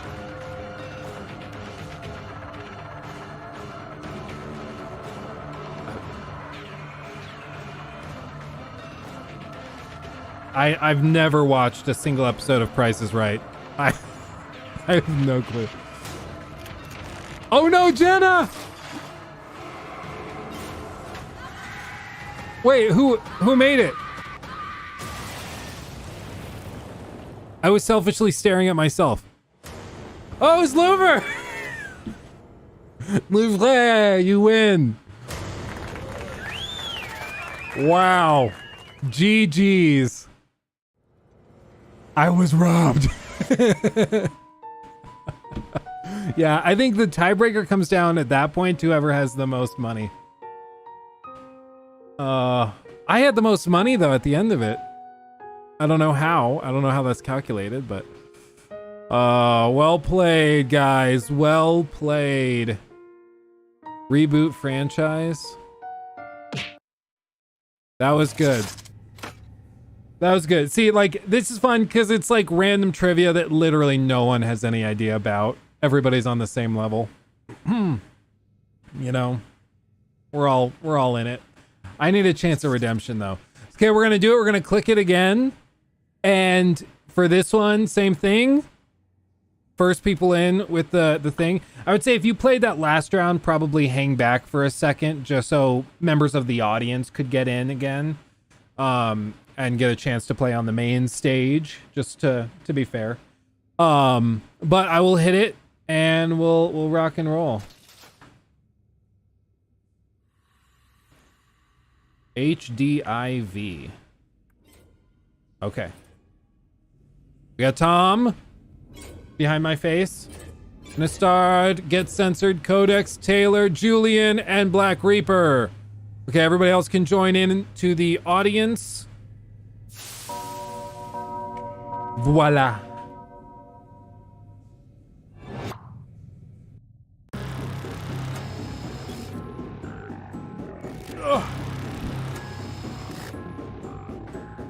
Ba. Okay, we can skip this though. Now everybody knows the rules. Wake up. Wake up. Welcome to Trivia Night. Sorry, Cyber. Yeah. Madness. But it's also It's hot. I an have the affordable AC going. vacation for the whole family. If you're fine, let's just skip it then. See if I care. Skip that. Codex to stand up. Okay. First question. What was Doc Brown's time machine made out of in the first draft of the movie Back to the Future? Oh, easy. Oh, maybe not easy. Time machine made out of first draft. Oh, the first draft, not the movie.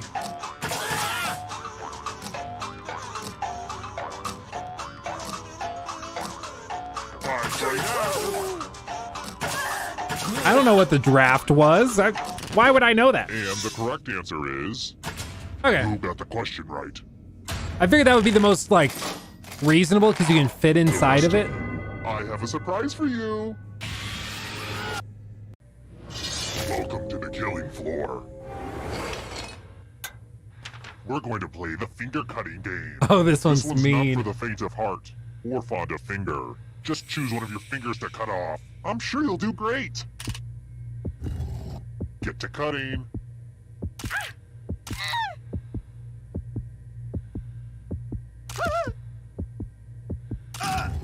Okay. It puts the finger in the basket.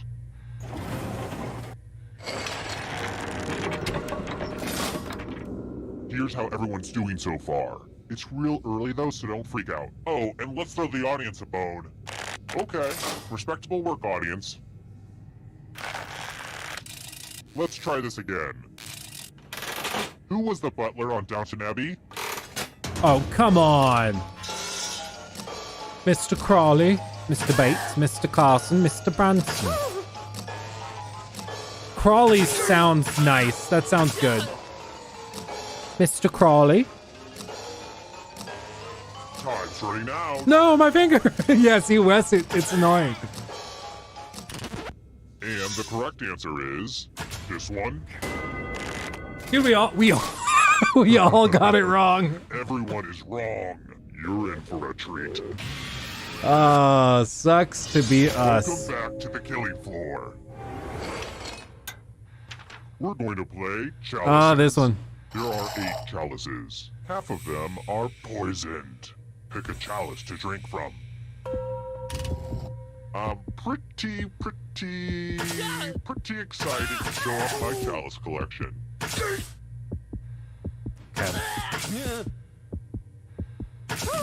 Good to the last drop, if you know what I mean.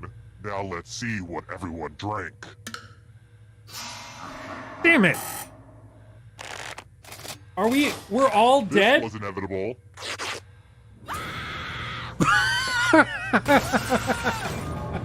Really? The whole crew. Already? I just started some microwave popcorn. Thanks, you jerks. Thanks. Wow. Wow. The audience won. That has literally never happened before. I've never seen that. I'd keep a wide berth of that old dentist's office if I were you. Rumor has it, some awful things Can't play a happened. sequel? A horror-themed trivia game show, but the questions weren't all about horror stuff. Honestly, it sounds confusing. 8 people died. In fact, the Evening Gazette read, "Local idiot dies from being stupid." Now I have it. Wow. Okay, let's try that again. I've never seen that happen where everybody dies in one go. That's insane.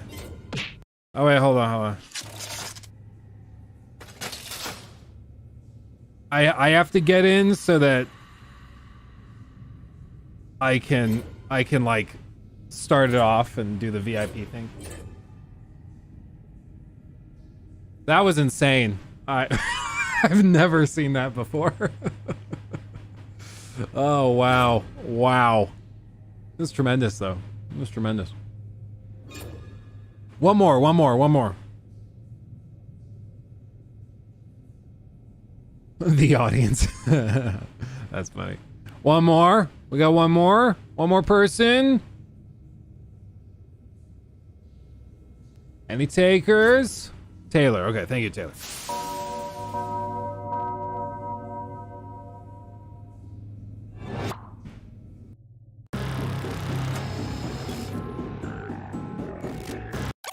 Skip that.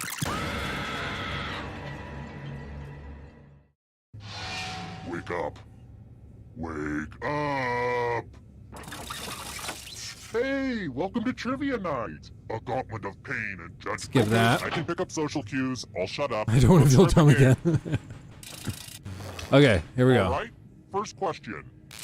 Let's do a fighting game question. Okay. But let's make it about the most important part. Blanca from Street Fighter has what color hair?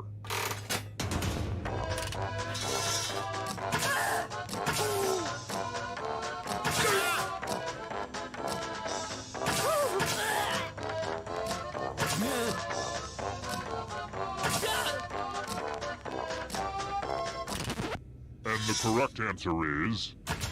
Who got it right? Damn it. I don't play Street Fighter. The rest of you, come with me. Yeah, Taylor. Good to see you. Good to see Welcome you. the killing floor. I want to see your artistic side. Aw, And damn no, it. this isn't drawful. I'm using it in a totally different way. Sheesh. Something that makes you happy. Draw this thing as best as you can and press send when you're finished.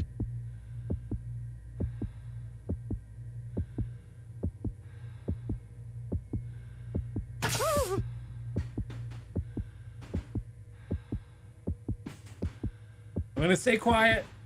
I'm gonna stay quiet. Not saying anything. Now everyone gets to vote. Pick that the a drawing dick? that you hate the most. Pick the drawing that makes you go, oh, hell no.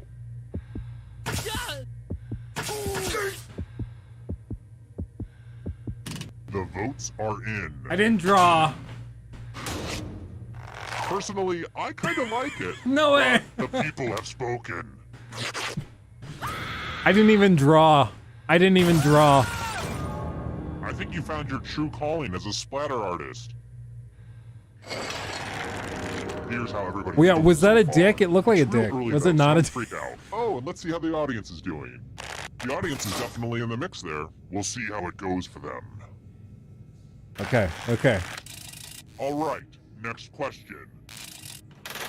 What's the second book in George R.R. Martin's The Song of Ice and Fire series?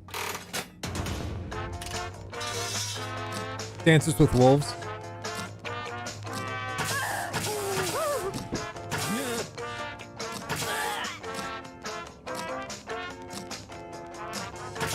A weird looking dick, yeah.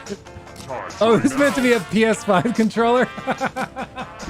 The second it's on, it's like, oh, a dick. correct No, it's a answer gaming is controller. This. Oh, poo. The rest of you, let's play a game. Welcome back to the killing floor. Please take off your shoes. I'm going to ask you a question. Your answer is very important. Okay. What's one way we can make the world a better place? Type an answer on your device and press send when you're finished.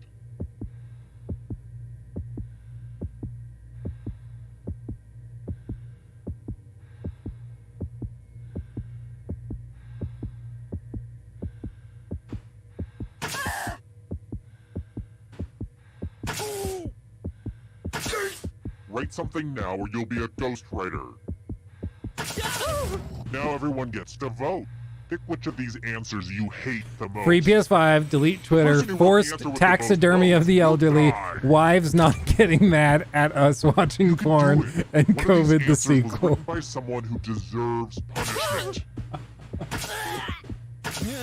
Oh no, I picked the best one. Time's Oh. running out. Just pick I'm an answer that you sorry. don't like.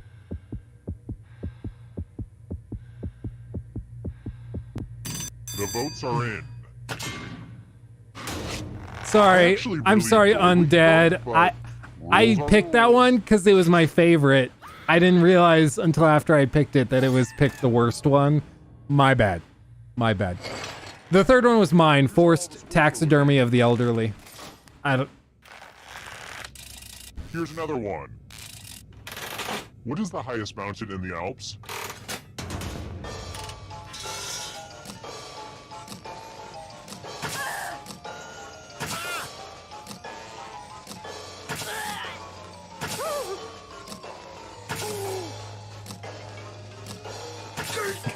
Luke. Running out. Who picked this one? I thought that was too obvious. The rest of you, I have a surprise for you. It's time for some number fun. Answer as many math questions as you can before time runs out. The person who does the worst dies. I'm dead. Let's kick some math. Oh, it's plus.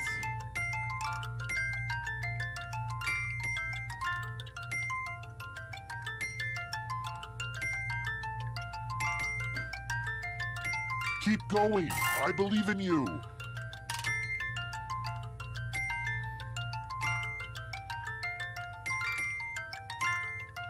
I really think we're gonna miss all this math once it's over. And it's pretty much over now. Damn it.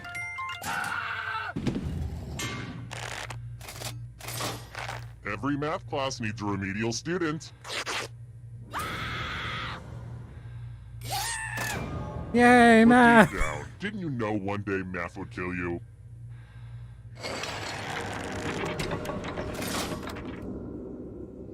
Well, the audience is in it, but it could really go either way. I gotta type faster. My jokes fall too far behind. What sport did Bjorn Borg play? Bjorn Borg. That's gotta be hockey. Who has a name like Bjorn Borg playing like golf or tennis? Maybe golf. Maybe tennis. I might have screwed up.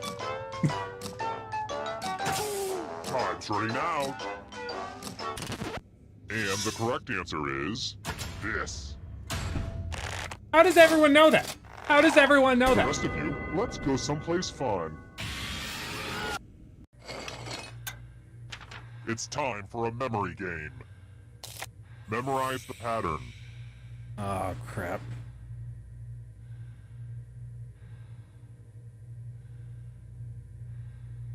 Okay, you've seen enough. From left to right, what was the order of the colors? And the one with the worst memory will feel my wrath. But you'll probably just forget that fact too.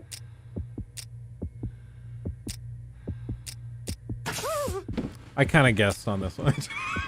Just randomly press them. Here's the pattern again, folks. How much of it did you remember?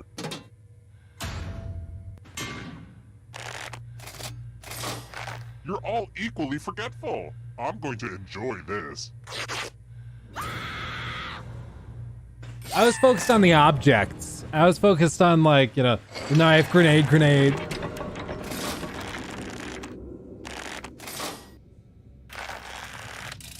Alright, next question.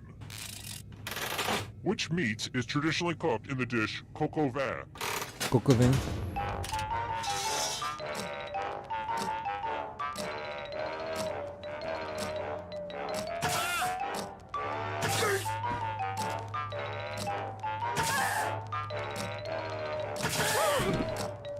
Time's running out.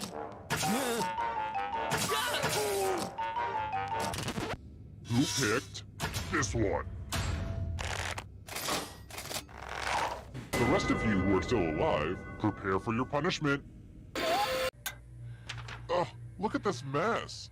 There's blood all over this art. Oh. I have to remember to wash this in cold water. Memorize the pattern of blood. This is tricky.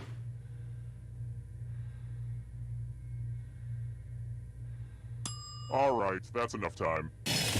Reproduce the pattern on your device by tapping on all the spaces that were red. Then press submit when you're done. The person who is furthest from Whenever the in pattern doubt, will choose die. chicken.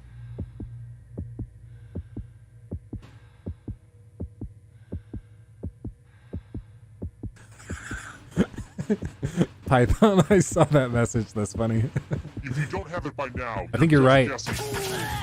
Here's that art again. Okay. Now it's time to show your work.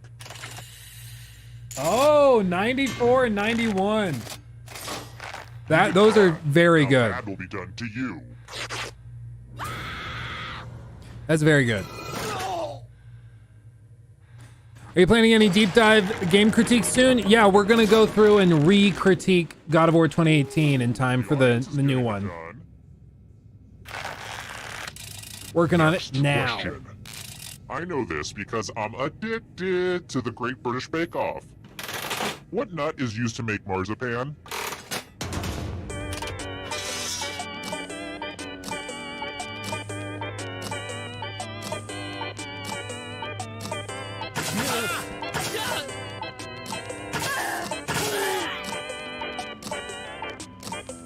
Time's running out.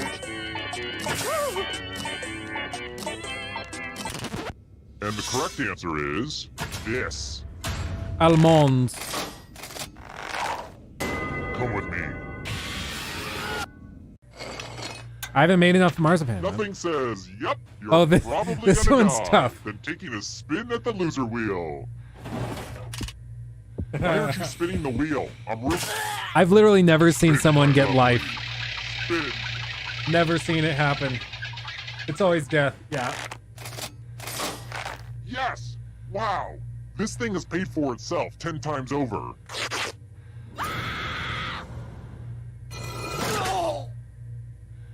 Hard fought. Only one of you is still alive. You know what that means. Final round. It wasn't easy making it here alive, and it won't be easy to escape with your body. I'm going to give you a category. Mountain Dew flavors. Nervous Tap on tick. each answer that fits, then press submit.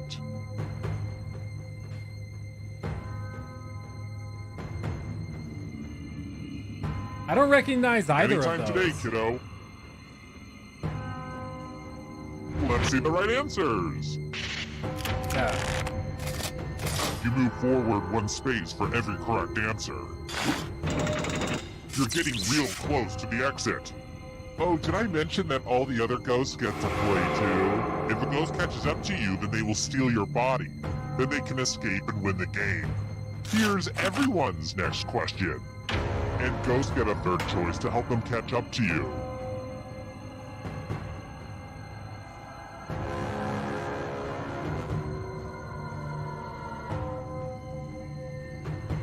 My thoughts changed on Gotham Knights. I'm cautiously optimistic. It looks better and better, but there's still cringe moments, for sure.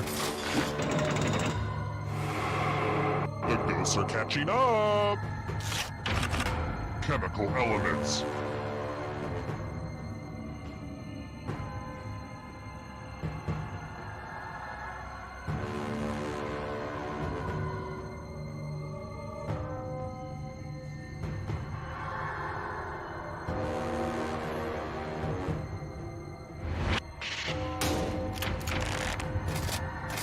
Did I? Oh. Oh! Are you afraid of the dark? You should be. What's up, Kai? Pasta types.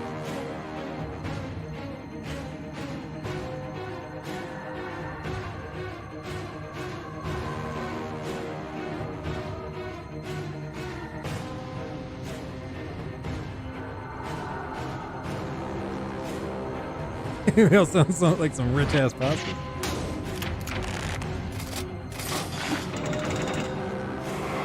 Oh, Uh-oh, that ghost is gonna get you.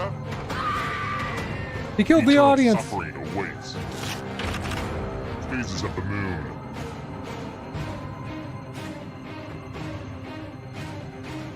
But don't they call it like waning? Like waxing and waning? I don't think they call it quarter.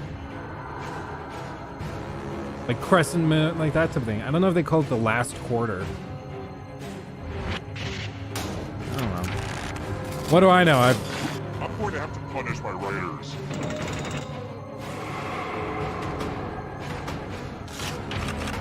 The 7 habits of highly effective people.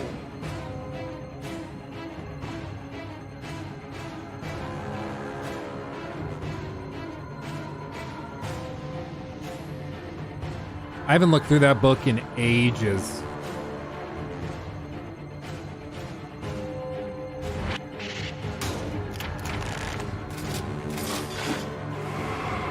Oh no! Alive.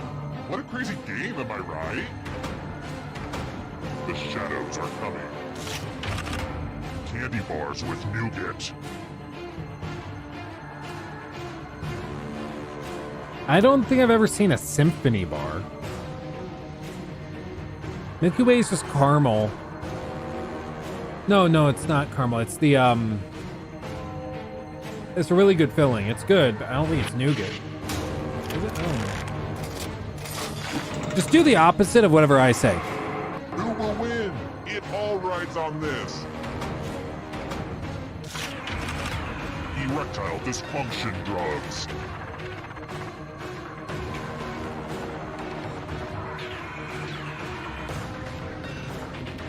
I don't need them.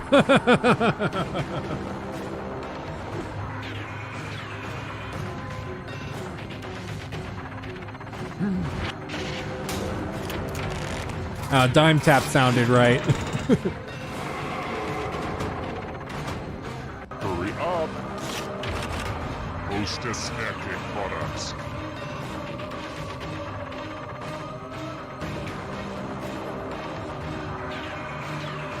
Why did Luke get that one right? I got one of them right.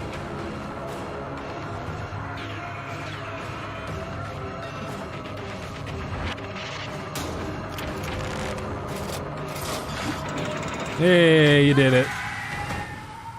Well played, my friend. Well played.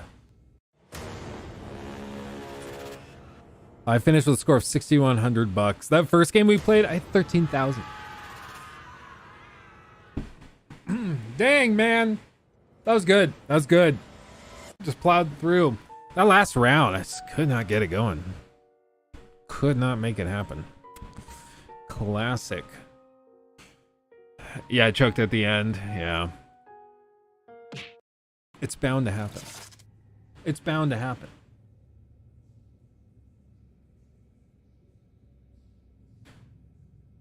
I gotta figure out what the deal is with the freaking temperature in here, because it gets so hot so quick. It's like it shouldn't be this bad. It didn't used to be this bad. What won me the game is knowing my erectile dysfunction drugs. Hey, Wesley, I mean, sometimes things end up being useful that we never thought would be useful, you know? Be proud. Be proud. You know, don't let that get you down. Even there's got to be a joke there, so like ED, and then don't let it get you down, even though you're already down. And I mean, the drugs are designed to do the opposite. Don't let that get you down. There's got to be something there. We'll work on it. Will I review Scorn? They just sent me a review code thing for it, even though I think the game already came out. So I'll probably will play it. I would think. I don't know. Have you guys tried it? Is it like good, or is it horrible? What do you think? Because if you guys are like, no, it's ass, don't bother, then I will be much less interested, you know. But I just need to know what you guys think. Ooh, I got invited to the Dark Tide closed beta. I wonder if trying to download this will tank the stream or not. Let's find out. Let's see. Let's delete this. Yeah, uninstall that. Let's uninstall that. Okay. Uninstall that. All right. Okay, let's see if this just tanks the stream bit rate or not. Let us see. Sometimes it does, sometimes it doesn't, and I honestly don't know why. I still can't believe they're charging $300 for that collector's edition. Honestly, CJ, for real. It's like actually ridiculous. I don't know like how you honestly in good faith like defend that. I've tried, like I've read through a lot of the comments on both the video we posted here and then also the one on the main channel, trying to see what like the other side is saying about it, and I haven't come across a single person who's like, I don't know, man. I think $300 is fair for that. I think it's really cool. I literally haven't come across a single person. But that collector's edition sold out. People bought it. But people bought it and were ashamed of themselves and didn't want to tell people they bought it, which I think, tells the story even clearer. So that's probably why. I plan on building a 3080 Ti building with a 3080 Ti, but in my country it's $1,000 at least. Should I wait for the 40 series or just go ahead and press the buy button? Let me ask you, Momo Cyber. It kind of depends on, I would say, mostly the other potential bottlenecks. I would say if you're playing at 4K primarily, and you have like a 4K monitor at 60 frames or a 4K 144 hertz monitor, then I would say wait for the 40 series. If you're just playing, like you have maybe a 1440p monitor or a 1080p monitor, you probably are fine with a 30 series. Like, I don't think the need is there for a 40 series. Because again, like we said, getting the 40 series means you have to get a new monitor. It means you also have to then go and get a new power supply that upgrades it. Like, all of those other things follow from it. And so you've just got to slowly replace everything in your setup. So it's not as simple as just like, oh, I want to upgrade to this, and so I'll just do that. Like, it's a little trickier than that. I think you should try it yourself, Luke, because it looks like the game has a lot of different opinions. Okay. I'm down to try it. I'm down. Also, for those of you who watched the Rise Son of Rome video today, what did you guys think about the audio quality and the microphone in that video? Because we tried doing that video with a different microphone, and it has a very different sound to it. And I think, like, I can appreciate part of it. But it's a very different sound. It's a very different sound.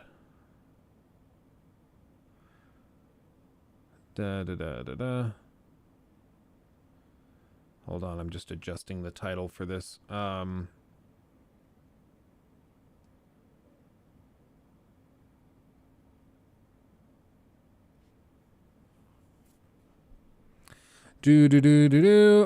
Sounded great, but I'm not an audiophile, so my opinion doesn't matter. No, it's the vast majority of people on this planet are not audiophiles. So honestly, like, your opinion is more valuable than like what some person sitting there with $2,000 headphones is gonna say, So, I value your opinion a lot more.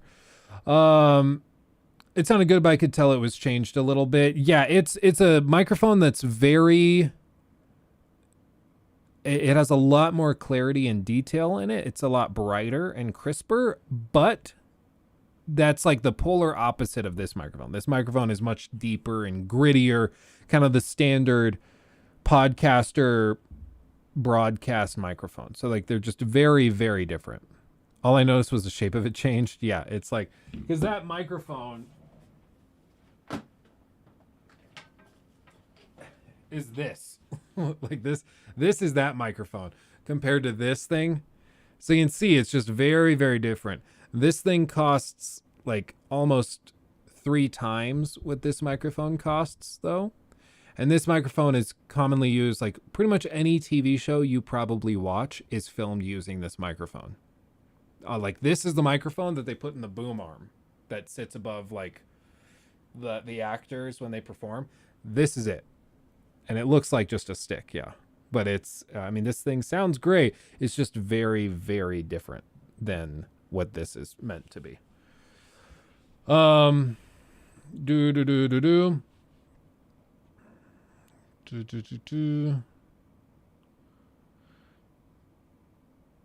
juice for music as well, like acoustic guitars. Yeah.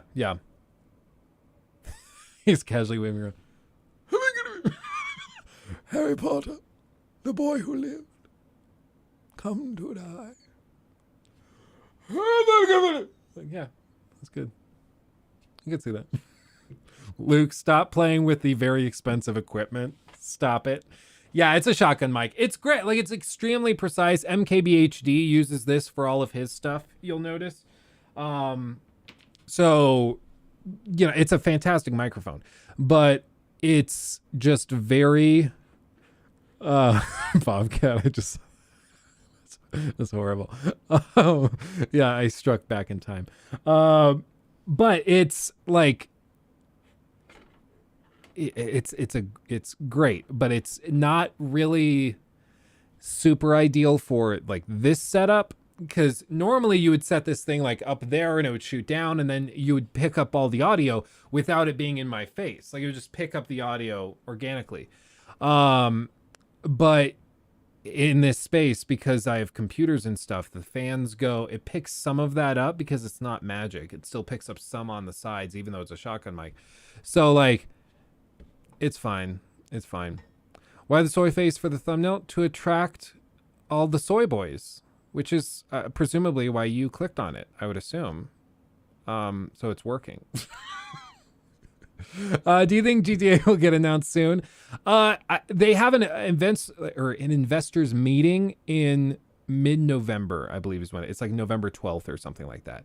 So that will probably be the bellwether. If it's going to be announced in the next 6 months, then it's going to be announced before that. So I would imagine if we're going to hear about it, we'll hear about it in the next 2 weeks if they do a formal announcement. But I would imagine GTA 6 gets like a huge announcement, a big reveal, a whole event dedicated to it. So I personally, if I had to put money on it, I would guess that they just sit on it and wait. I don't think they need to show it off. Everybody knows it's coming now. Everybody knows they're working on it. So they're just like, they're going to take their time. Armand, thank you. Thank you for the $2. Love you, Lukey. Ooh woo. Ooh woo indeed. Thank you for coming by, my friend.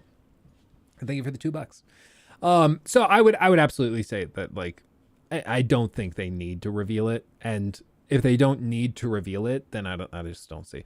And plus, by all accounts, right now the game is in like probably alpha, maybe, probably pre-alpha. So they're not anywhere near the point of having like dedicated like cutscenes and things like that. I just don't think they're there yet. So maybe one day, but I think right now they just don't need to announce it, so they're just not going to.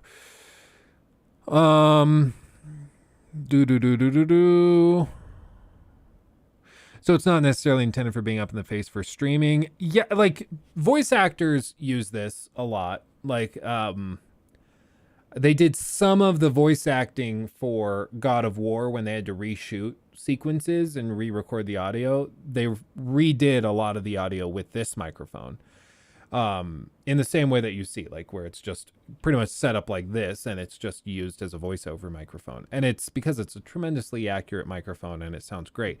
But it's like it's designed to be used like that, and then also in the field on boom poles and stuff like that.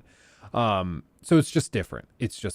And I'm a little conflicted because I love the sound of it and I appreciate it as a little piece of technology. I mean, this thing was designed originally in the 70s and it's become the industry standard for shotgun mics. It's a beautiful piece of tech and these things last forever. I mean, you buy one of these, it will last you 50 years. Like, they're amazing.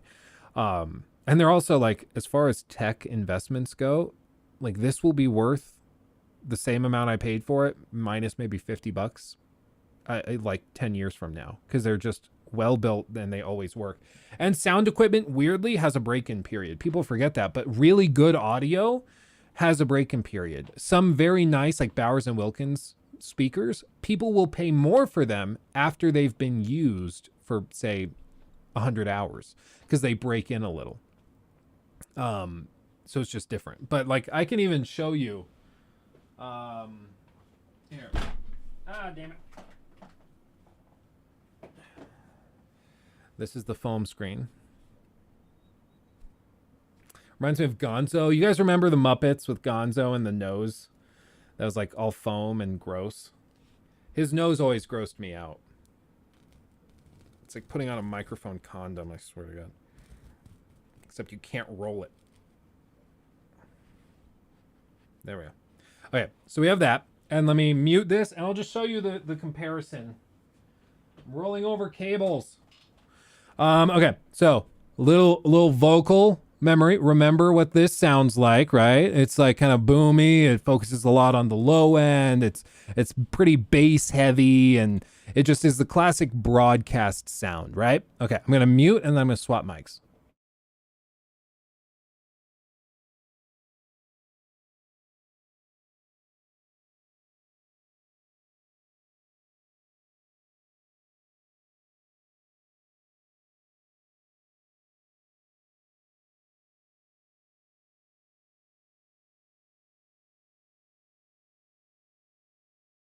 Hold on, it's a little trickier than that because this is plugged into a cloud lifter. This needs 48 volts to work. Just a second.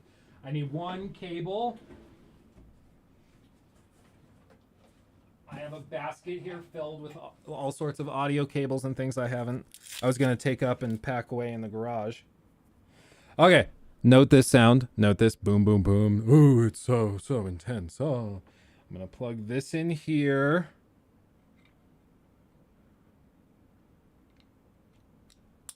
Voila. Okay.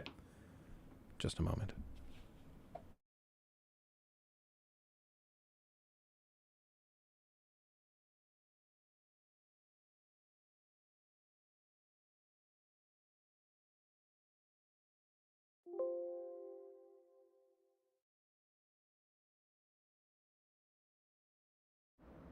Okay. I think it worked. Okay. See, I'm talking over here. It's not pointed at me, but then I point it towards me and all of a sudden it gets super crisp. You hear that? So it's like, it's very nice when you're right in front of it, but then it goes off angle and then it goes and almost completely disappears. And then it comes back in and you talk right in front of it and then it's all super crisp. So you hear the difference, right? Like this is very booming and dark and heavy, but this is much brighter and a little more chipper. So you hear that difference. The mids kind of muddy down your voice, but it still sounds amazing. Yeah. And a little bit of, let me see if I have any EQ stuff on left over from the other microphone. Hold on.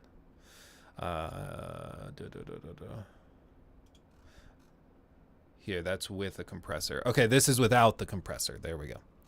So this is just straight off the microphone. Let me set the de-esser a little bit. Probably more like the de-esser is just a little piece of tech that gets rid of the sound and flattens it out a little, so it's not super sharp if you have proper diction. But I mean, that's what it sounds like. It is a lot more precise, and like the thing about it that shakes it up for me is like, if I point it down with this microphone, I can rub the desk, I can press the keyboard and stuff. You won't hear it. But with this microphone, like, or I tap my phone, like it's just freaking accurate as hell. Or the keyboard, this is my custom keyboard.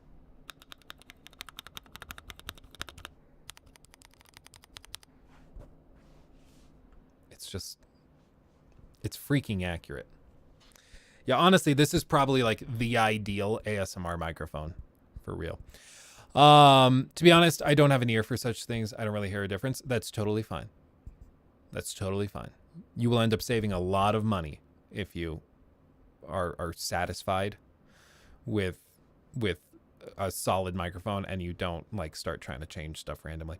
It's very clear and detailed in the mids and highs, not that much in the lows, at least compared to the other one. Yeah, no, I agree. It's just much brighter. And normally this type of microphone, like it would appeal because it just is very accurate. I think this microphone gives my voice a slightly more boomy sound than it naturally has.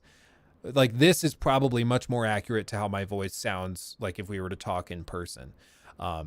It's small, but it's effective. And it's just because this microphone catches and picks up much more of the heavy tones and the bass than this mic does. Can't wait for your sleep content to come out soon. Yeah. I sell hi-fi so I can hear the differences. I'm listening using Focal Utopia headphones. Oh, awesome. Yeah, these are HD 600 headphones from Sennheiser, and I have them plugged into a Shure Sheet Valhalla 2 tube amplifier with 4 vacuum tubes that amplify it. I love these headphones. Yeah, I just recently swapped over because the wireless ones, these Astro A50s, I feel like I'm on the street doing an interview with myself. These Astro A50s, these have been great, but they just started peaking randomly, and they just started causing all sorts of random issues that I guess are just par for the course. And I don't know. They started to bug me more and more and more, and then I started complaining about it more and more and more on stream. And then I think it was just decided I needed to upgrade so that I would shut up. I thought Valhalla was shit. Okay, bad puns off now. Chris, you're fine. Yeah, the company is like SCHITT, Sheet.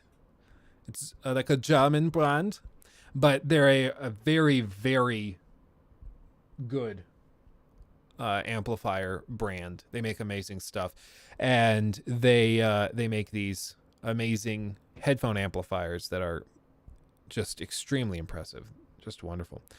Thoughts on Bose? Bose is really good for like entry-level sound equipment. I would say if you're looking to spend like decent money, then I'd probably look elsewhere. It just depends. Like Bose sells a lot of all-in-one kits of audio, which is great if you're just looking for an all-in-one solution. But when you buy something all-in-one, you shouldn't expect it to perform exceptionally at any given thing.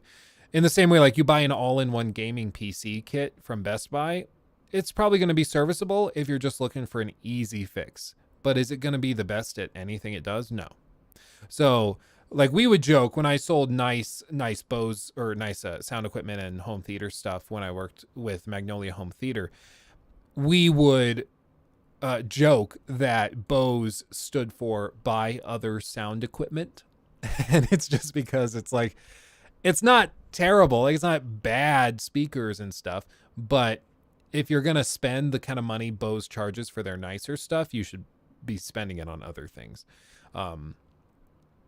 Like Kef, K-E-F. I use these Kef speakers here. You can see them in this frame right here. Just barely. I put 2 more monitors on the lower page so that I can actually like have all of this. The setup's a little insane right now, I'm going to be real. But I have these Kef speakers here that are tremendous and that I love dearly. And so those are great speakers.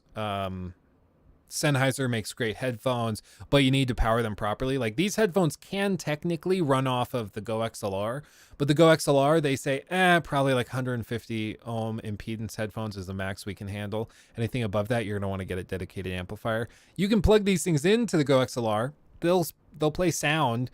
It's just going to sound kind of crappy and it's going to peak and have trouble.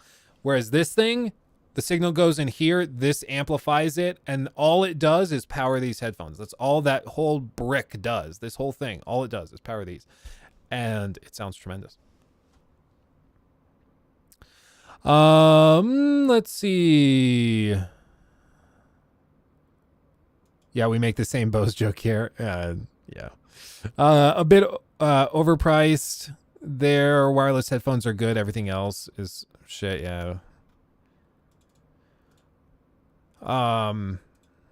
Sony is probably, I don't know if they're trying to get more competitive. When I worked at Magnolia Home Theater, Sony was not super competitive, but they probably have put some more effort in recently.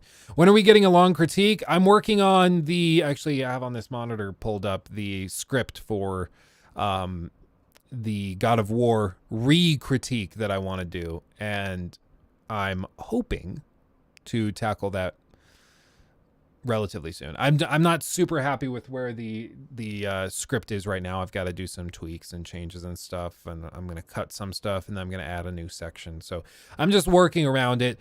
The problem is, like, the video I made back in the day for God of War 2018 was, I thought, good. Like, it covered the points I wanted to make, but the problem was that it wasn't, like, I basically, it was just a long video saying, hey, I don't think the story of God of War 2018 achieves everything it wanted to achieve, mostly because it's trying to do a lot of stuff that The Last of Us did, but The Last of Us did it way better, and I'm going to show you why it's better in The Last of Us. and how like God of War can learn from it for the sequel. What it turned into was just that a lot of people took it as, okay, so you don't like God of War because it's not The Last of Us. And I was like, that's not what I'm saying. I was trying to use The Last of Us as the comparison to be like, no, this is how it's done really well. This exact story beat of like, oh, the person you've been playing side by side with the game, through the game, is now sick or injured, and now you've got to go off and do things yourself.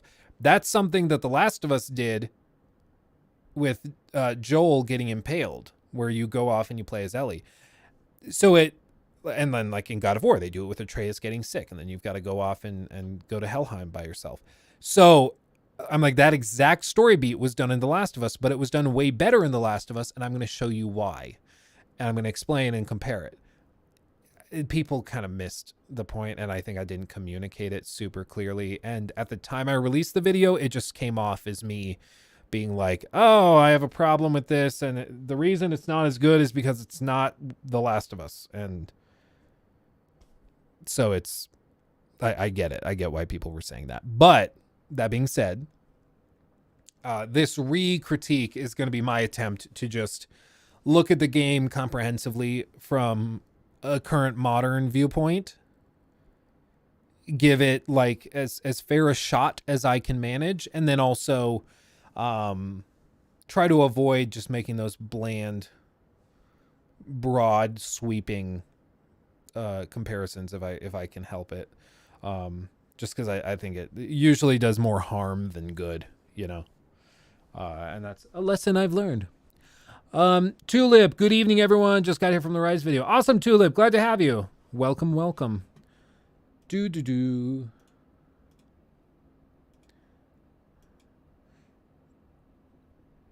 Imagine everybody just a whole new category of Luke Stevens videos, ASMR content. Yeah, I'll be real. I don't really get the ASMR thing. I don't understand why you would, like, in your free time sit and just listen to some lady with long fingernails go like, give me money. Oh, sorry. Give me money. Give me more money. I don't get it. I guess I missed the memo. But I know some people love it, and some people really enjoy it. A lot. I think the real ASMR fans are the ones who sit and watch like the 50-year-old men do it. If I see you watching ASMR, like one time there's a guy I won't say his name because who knows if he ever sees this, and he might be embarrassed of it. But I knew somebody in college who I would regularly hang out with him. One time we were like hanging out, and on his computer he had on Twitch pulled up an ASMR streamer, and she was like wearing a bikini and was very well endowed, and the camera was angled so like it was just like her eyes, and it was just staring right at her chest, and it was an ASMR stream, so she's just like fingering a watermelon or whatever she was doing, and he didn't even have his headphones on. I was like, you know what you're doing. You know what you're doing. I know what you're doing. You know what you're doing. Yeah, this is not about ASMR. This is not about ASMR. You know it's not about ASMR. It was never about ASMR. Come on. Oh, goodness. I know somebody in high school who would watch ASMR stuff. It was pretty creepy, not gonna lie. I don't personally get it. Wally, I recently started watching ASMR to help me fall asleep when I know I have to wake up early the next day. Okay, I could see that. Like, I know some people do like soundscapes, and they'll listen to like the sound of the rainforest or the sound of the ocean and things. And I get that. I can understand that. I guess I don't see how, you know, like the clinking on a glass, or the, like when they have the binaural audio microphones where it's the two ears and they just go and they like whisper into the microphone random things. I don't get how that would be calming, but who knows? If it's calming for you, props. Interesting. Yeah, so it's more comfortable. It's because it's padded. See? It's a padded microphone. It's a padded microphone. There's a lot of opportunities for people to take screenshots and Photoshop them into interesting things. I will say we don't have a super healthy fan art community, but I think this microphone might change that. You know, all it takes is for me to have one moment where I'm like, and then people clip it. That's all it really takes, you know? Ragnarok is coming. You're damn right. Sometimes you need to fall asleep. Don't click. Yeah, exactly. No, whatever gets you going, my man. So hold on, maybe I can find it. Let me swap microphones back and you'll hear the difference. Okay, so again, take a note of this microphone, hear it, love it, appreciate it. We're gonna swap back to this microphone in just a second.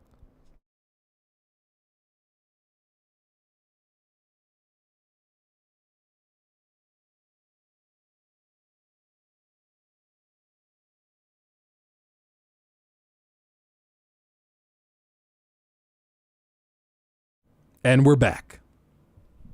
So, I mean, again, not that bad. I think this one tends to fill up my voice and bring it up in the lower sections a bit. But they're just different. They're just different. As to whether or not this one is worth like paying all the money for, I'm not entirely convinced, but they are different.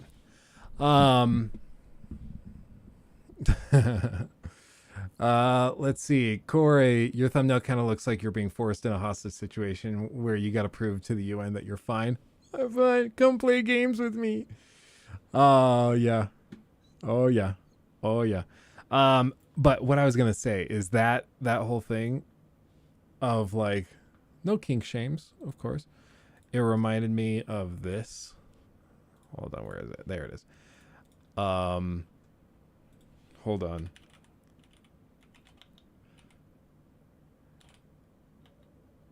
What would it be called? What would it even be called? I'm just gonna look. Hold on. There's this guy. I've mentioned him before, but his name is King Cobra JFS, and he is just a strange man that lives in Casper, Wyoming, and he is a bizarre human being. Just a weird fella, but he has this whole thing where he's kind of like a bit of an incel, but one of the things he says is that he constantly references like the types of girls that you should get, where he'll say like, oh no, don't worry, Tubes, one day I will have a he doesn't just say one day I'll have a girlfriend. He always specifies like one day I will have an of age, alive, unrelated,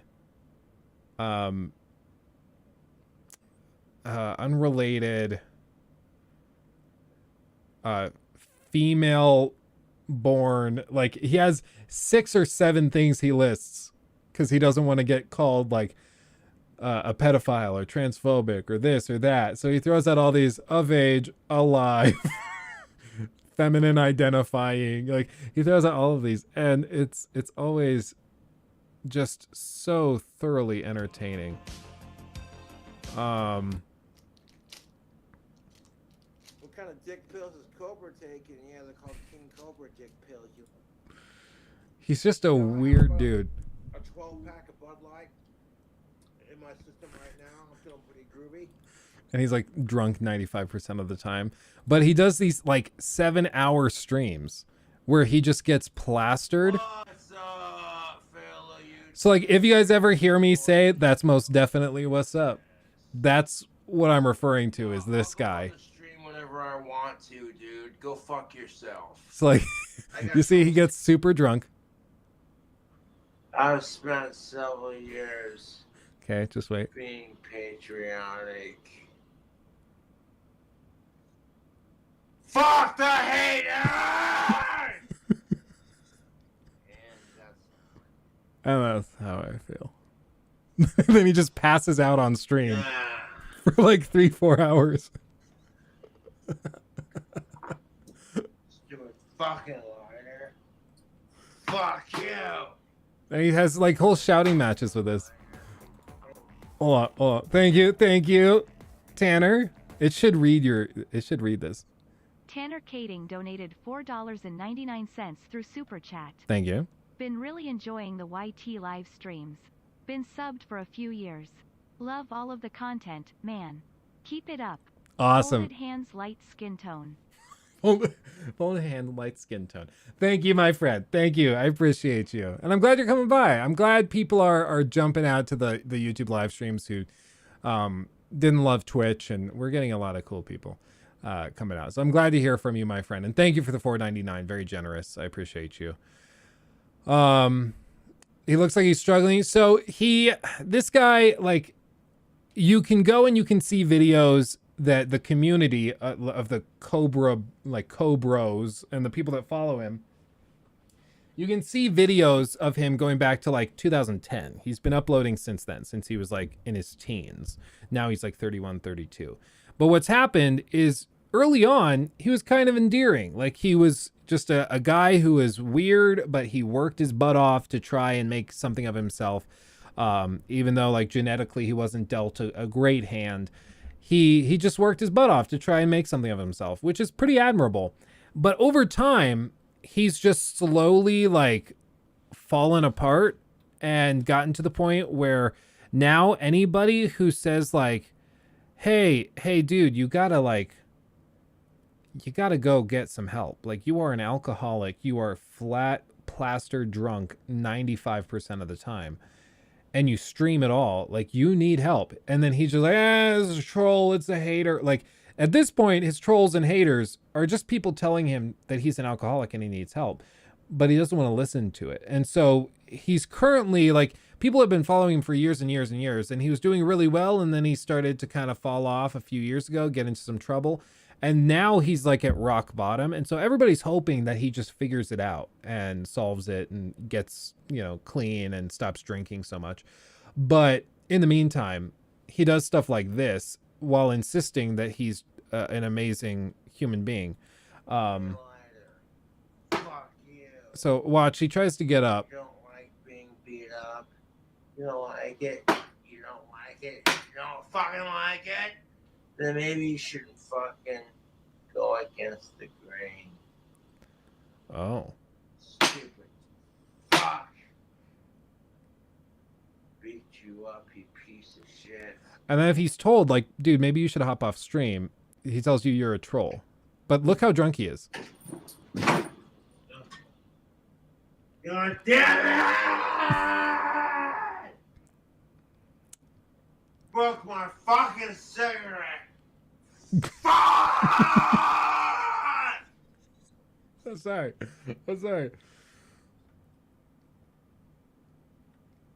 Fucking social media doesn't give a shit.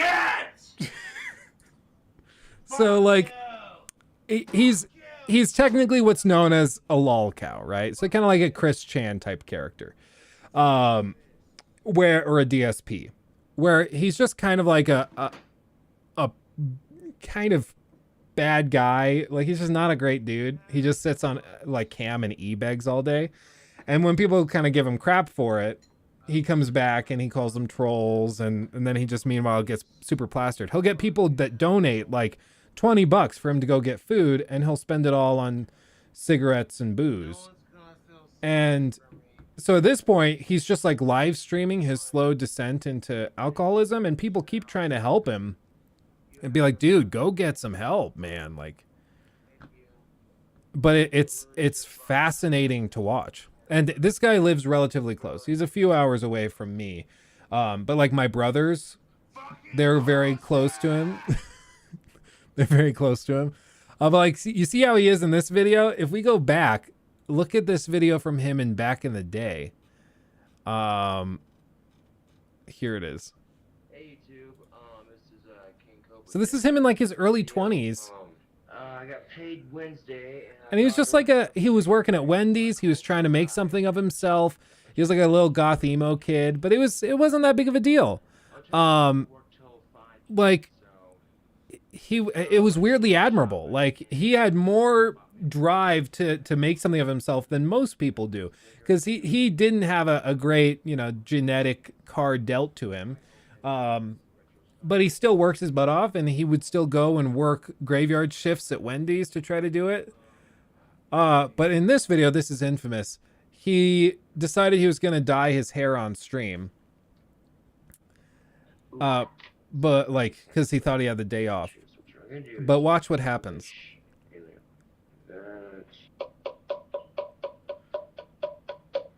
Okay.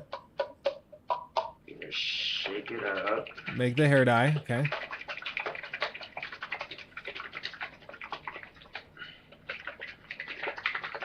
Okay.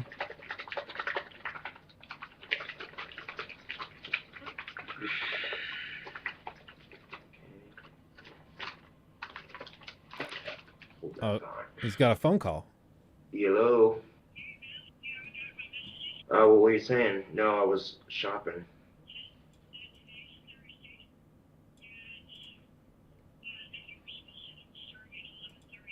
Oh, Jesus Christ. Oh my God. I'm out at the apartment. Son of a bitch. So he was supposed to work. Well, I feel like an idiot. And he got his days mixed up. So they tell him he needs to go into work later, like around, like probably a couple hours from this moment, right? So what would a normal person do? They'd be like, oh, well, I'm not going to dye my hair right now. I'm going to wait until after work or tomorrow or something. Right. He says, oh, I'll just go for it. So... That was a major mistake. I thought it was Friday, not Thursday. 5-4, so. Oh, here it is. So he gets his gloves on. Hands, but not doing this in a bathroom, of course. Put it in your hand. Around. You're supposed to do this like in the bathtub, because the ink will stain anything it touches, including your skin. It's very messy, but I'll take my chances. And he's just doing it in his living room. It's a lot cheaper and a lot better for your hair than doing it in the salon. I guarantee you that. Okay. But truth be told, I don't have to get in the shower and get completely a couple hours, so that's not gonna happen until I get off work. Yeah, so you see all of that ink on his yeah, his forehead? all over my fucking head. Yeah, that's gonna stain him blue. Like for weeks. Yeah, it's a chick product, but you know what? Fuck it, I don't care. Okay. He needs more. Oh, there's so much, dude. Yeah, the back of my neck is soaked in this shit. Oh, that's low, man. Dude, it's all over his forehead. And his back. Oh. Yeah, I'm just making an ass of myself now. For your YouTube entertainment, no less. God damn it. This is why you want to put a towel on before you do this shit, people. But he's in too deep now, so he's like, we're in too deep. We'll just go for it. We'll just roll with it. You can take time to do your eyebrows too if you want. Eyebrows? Good, good.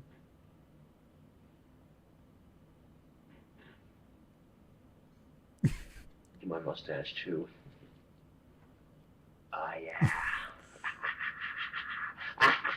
Why? Skin's all blue from the black hair dye. So then he spends like 30 minutes laughing Holy at him, crap. laughing into the microphone. Holy crap. I look like shit. Wow. This is highly amusing, actually. Well, Bear in mind, he has to go. He has to go into work in like 45 minutes. So tomorrow I was work till 5 to 1. I'll go into the courthouse tomorrow and pay my ticket off. So, yeah, I made a couple mistakes today, but you know, it could be worse, like I said. So, as you can see, the thumbnail of this video, if it looks like this. Oh man! People are like, what the fuck happened to King Cobra? Good lord! See, so like, this is why he has fans. Because back in the day, he was just like a hardworking dude who's trying to make something of himself. And he had a pretty healthy attitude when it came to like trying to go to work and stuff. He was a little ditzy, but he worked his butt off. And he would do stupid stuff like this that was just thoroughly entertaining. But over time, he just started, like, eventually one of his actual trolls got him fired from Wendy's. They would call into, like, Wendy's corporate and tell them that he smelled bad when they were in the store and just make stuff up about him, that he was, like, putting stuff in the food. And so they eventually got him fired. But when you look at him, like, now, it's just not even... Yeah, this is him yesterday. It's just not even close. Sarah, thank you for your $3 donation to Cash App. Like, his brain is just fried. It's really, like, it's honestly pretty sad. But it's a testament to how bad alcoholism can do you over time. Like, you've got to be on top of that stuff. But there's a whole community around this dude that just follows his content. Yeah, cockroaches climbing over. And they just follow him through life, everything he does. The recent saga is that he basically started stalking a lady that he got interested in, and he was convinced he was just being a nice guy who was friends with her parents, and he would just show up to her house randomly. So, like, he turned into kind of just a perv, crazy drunk, and it's honestly pretty sad to see. But if you ever want to be thoroughly entertained, this is a great place to go. Probably the best thing ever. So one of the other things about him is that he thinks that he has magical powers. He thinks he can, like, use wands to do magic. Apparently, if you go to Casper, Wyoming, where he lives, you can actually go and you'll see him around town every once in a while. And when he walks around, if he's at a stoplight or a crosswalk with the red hand, he'll take out his wand and he'll start, like, trying to get it to do stuff to cross the street. His name is King Cobra JFS. Or if you just look up King Cobra on YouTube, there's all these channels, Bite Size Cobra. I'd honestly start with Bite Size Cobra vids, because he does, like, documentaries covering this guy, and he can introduce you to all of the secondary characters in the Cobraverse. like Warlord, who's this guy in the red. He's got, like, his own mess of issues. He's had, like, 3 kids. A bunch of them have been taken away, but he shows up randomly in videos and is just the most annoying person on the planet. But this thing was utterly amazing. Look at this. Look at this. Okay. Clear the stink alert. Facebook, what's up? It's been about a year since I've shaved my head, and it's definitely... Let me see where he brings it out. They talk some smack. So a troll sent him a letter. Give me shit just for waving my wand in a crosslight. Okay. As it personally affects them in some way, shape, or form, you know?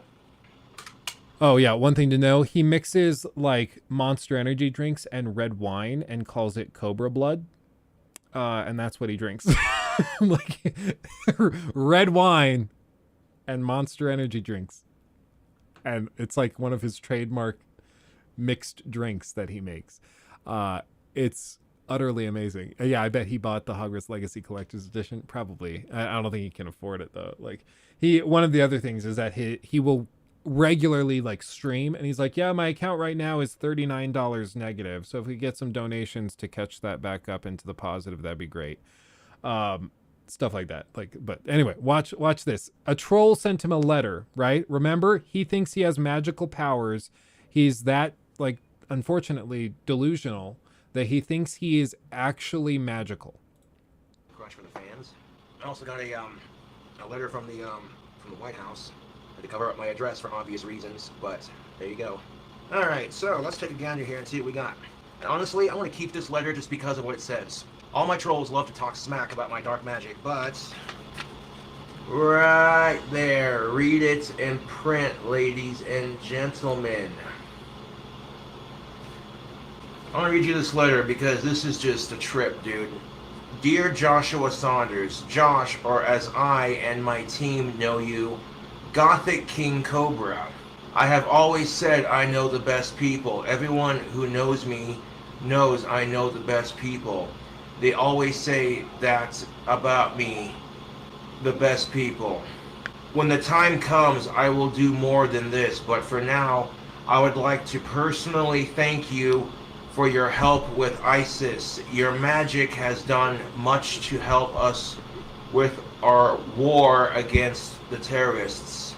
It is great, tremendous.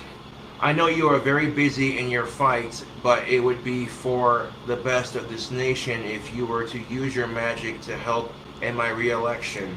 Sincerely, Donald J. Trump, 45th President of the United States. Right there. Right fucking there. Look how big the So font people who is. don't believe in my powers, take a look at this letter right here. I mean, I'm convinced. That's pretty sweet, I'm not gonna lie. Excuse me.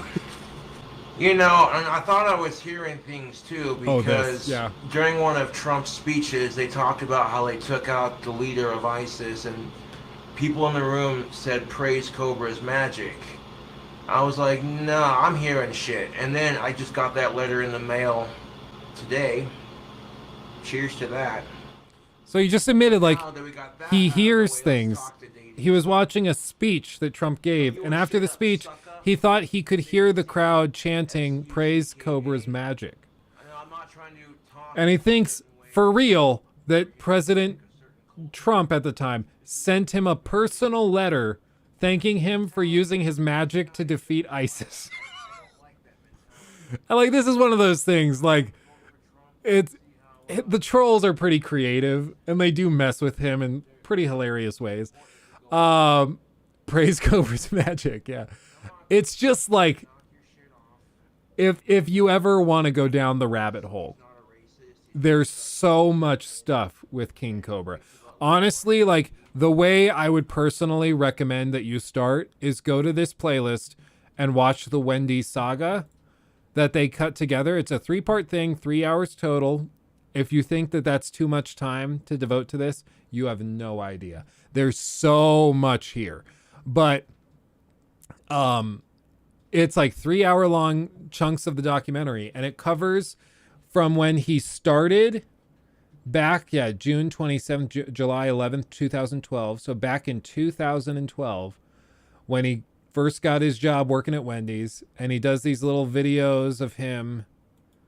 Like, this is what he looked like back then. He moved into his first and very own apartment. It was a big deal. Him and his family were super proud of him because he got his own place. And you just follow this arc of him starting with all these hopes and dreams, and then just slowly succumbing to every single vice. And yeah, look how big this pepperoni is. This is like, he eats the whole thing. And this is all he does in life now. Like, this is all he does. He just sits in front of the camera, eats like garbage, and drinks. And it's like sad, but people try to help him, and he won't take the help. It's kind of insane. But the trolls are on the subreddit, pay pigs on the discords. Yeah, the trolls on the subreddit. That's where the guy that came up with the letter from Trump was on the subreddit. And honestly, it's brilliant. It's freaking brilliant. They've done a couple of other things. He's got a workbench. Yeah, well, what he does for a living, he started selling wands that he makes, the same wands he uses to defeat ISIS. You know, he uses like this workbench, and he makes wands, and then he lists them on Etsy every once in a while, and he sells them, and it allows him to make a living. Like, it's actually relatively cool. Like, yeah, cool. You made a living doing that. Should I buy one? Yeah, I contacted him at one point and asked if I could get a couple of wands for me and my brothers who follow him and keep an eye on him. But I'm always conflicted, because I'm like, if I buy that, it might be used to just help him live and pay him for like the entertainment he's provided. But also, like, he's probably just going to use it for booze and smoking more. Most of his streams now are just filled with him hacking and coughing while being extremely drunk, because he smokes endlessly and then drinks endlessly. And it's honestly really, it's Yeah, see. It's honestly kind of sad. But this is why actually, like, he lives in Casper, Wyoming, and Casper, Wyoming is in the middle of nowhere. I mean, if we go Casper, Wyoming, and you look at this. So this is Casper, where he lives. So it's in the middle of Wyoming, in the middle of nowhere. I'm down here in northern Colorado. But he's up here. And up here, the thing about Wyoming that you might not know, like, this is what it looks like regularly. It's flat and freezing cold. So the wind blisters regularly at like 50, 60 miles an hour commonly. It's freaking freezing and there's nothing to do. Like, actually nothing to do. It's like, even if we drop it in here, maybe here, you can just see, like, it's just empty. And this is why, like, Alaska has a huge problem with drug use, right? It's because people have nothing else to do when it's freezing cold in the wintertime. So they go and they just drink and do drugs. And it's part of the reason that Alaska has one of the highest rates of, like, drunk driving in the country. And so does Wyoming. And it's because people just have like, honestly nothing else to do. And you see just how empty it is. Like, my current family lives up in Wyoming. They live in Laramie, which is a smaller city. But it's the same kind of thing. And yeah, it's a weird place to live. It's a weird place to be. If you live like in the UK, I don't think there's a place like this in the UK where it's just literally nothing in the distance for as far as you can see. It's crazy. Looks like central Minnesota. Minnesota at least has more trees and lakes and stuff. This is just prairie, because this all used to be underwater back when this was an ocean back in the day. And so there's no foliage, like, except for stuff that has been very specifically planted. And like, if we go, I'm sure if we go into the heart of the city, it's probably a little more interesting. Okay, so we got like some small houses, nice and snowy. Okay. This ain't bad. It's a cute little place to be. Like I said, Casper is one of the bigger cities in Wyoming. To put it in perspective, I think the entire state of Wyoming has less people. In this entire state, there's less people than in Denver. So, like, in the whole state, there's less people than in Denver. So it's just very, very small. Yeah, Laramie's down here. This is where my family is. And Casper's like an hour and a half, 2 hours up further north of there. But people have asked him, like, why don't you move to Colorado and, like, do collaborations with other YouTubers and things and, like, try to socialize a bit? And he just doesn't want to. Time to move to Wyoming. Honestly, like, as a retirement place, if it's a place where you just want to go and live a quiet life, it's not a bad place to be. But if you have even the slightest amount of ambition, most people try to leave.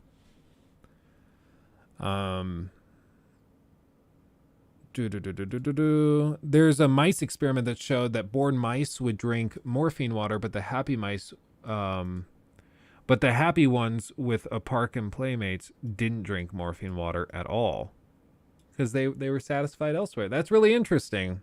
Viking Otter, that's really interesting. And I mean, I believe it. Like, it's the case. Like, when you just have nothing else to do, people just end up drinking. And they spend their time doing other stuff. Whereas, like, if you have friends and family and you can go do other stuff with your time, you can do that and fill your time with that. But at this point, he just has, like, he doesn't work, so he doesn't socialize that way. The only people he actively socializes with are, like, that warlord guy who is... there's a dedicated documentary on Warlord that these guys did as well. Somewhere in here, and you can see him, but like he just has no good influences and it's pain. But look at this. Wings of Redemption reacted to it. Videos. All right, we'll do that. And some of that horseradish. What the fuck's he got on his neck? The fan who sent it. The next time I did a cooking video. He's got like a Yeah, if you missed it, Wings of Redemption's married now. leather belt on his neck. Like, that can't be comfortable. Like, what do? You roll out of fucking bed and you put your marijuana shirt on and you put on your fucking leather collar and that hat. Apron on, they sent. Let's go ahead and put on our badass cooking apron. It's kind of crazy when Wings of Redemption is the one giving you lessons on how to be a responsible adult. Take a look at that. Yeah, it's badass if you're like 14 and playing Modern Warfare 2, man. Like, if you ever want to get a girl's pussy as dry as Sahara Desert, put that shit on while you're trying to impress her with a meal. Ladies and gentlemen, this here burger is going to make you hungry. I need Wings of Redemption to roast me. I want that. This burger's going to make me hungry. Because, like, the hat by itself probably has a smell that's literally a tangible barrier. Tangible barrier. Wow. Yeah, Wings of Redemption. Yeah, if you missed Wings of Redemption, Frederick Knutson has a really good video breaking down him. But this is, quick recap, this is Wings of Redemption. He's an old school Call of Duty YouTuber who did like the old school Let's Plays and stuff. He is an OG. But in recent years, he's like totally burned all of the social credit he's ever gotten. Honestly, recent years is kind of generous. It's been like a decade of this. Because back like 10 years ago, he raised a bunch of money to get weight loss surgery. Then he came out and said he was going to spend like $10,000 of the $15,000 he raised for the surgery, paying off his mobile home, which was just like, it was straight up scamming at that point. And he's done that like 2 or 3 times now, and he's pushed all of his friends away. He also has a ton of trolls, and he has a big anger issues, and he feeds the trolls a lot. Like he's got his own swath of issues. And he's another person that's commonly referred to as a lol cow, which is a internet thing where basically it's just he's a bit of a train wreck, and he provides entertainment in being a train wreck, and so people will watch him to get that entertainment, and then he is either unaware or he's potentially even smart enough to feed into it because he makes a living doing it. And so, like, you can't really blame him. Like, he's getting what he wants out of it.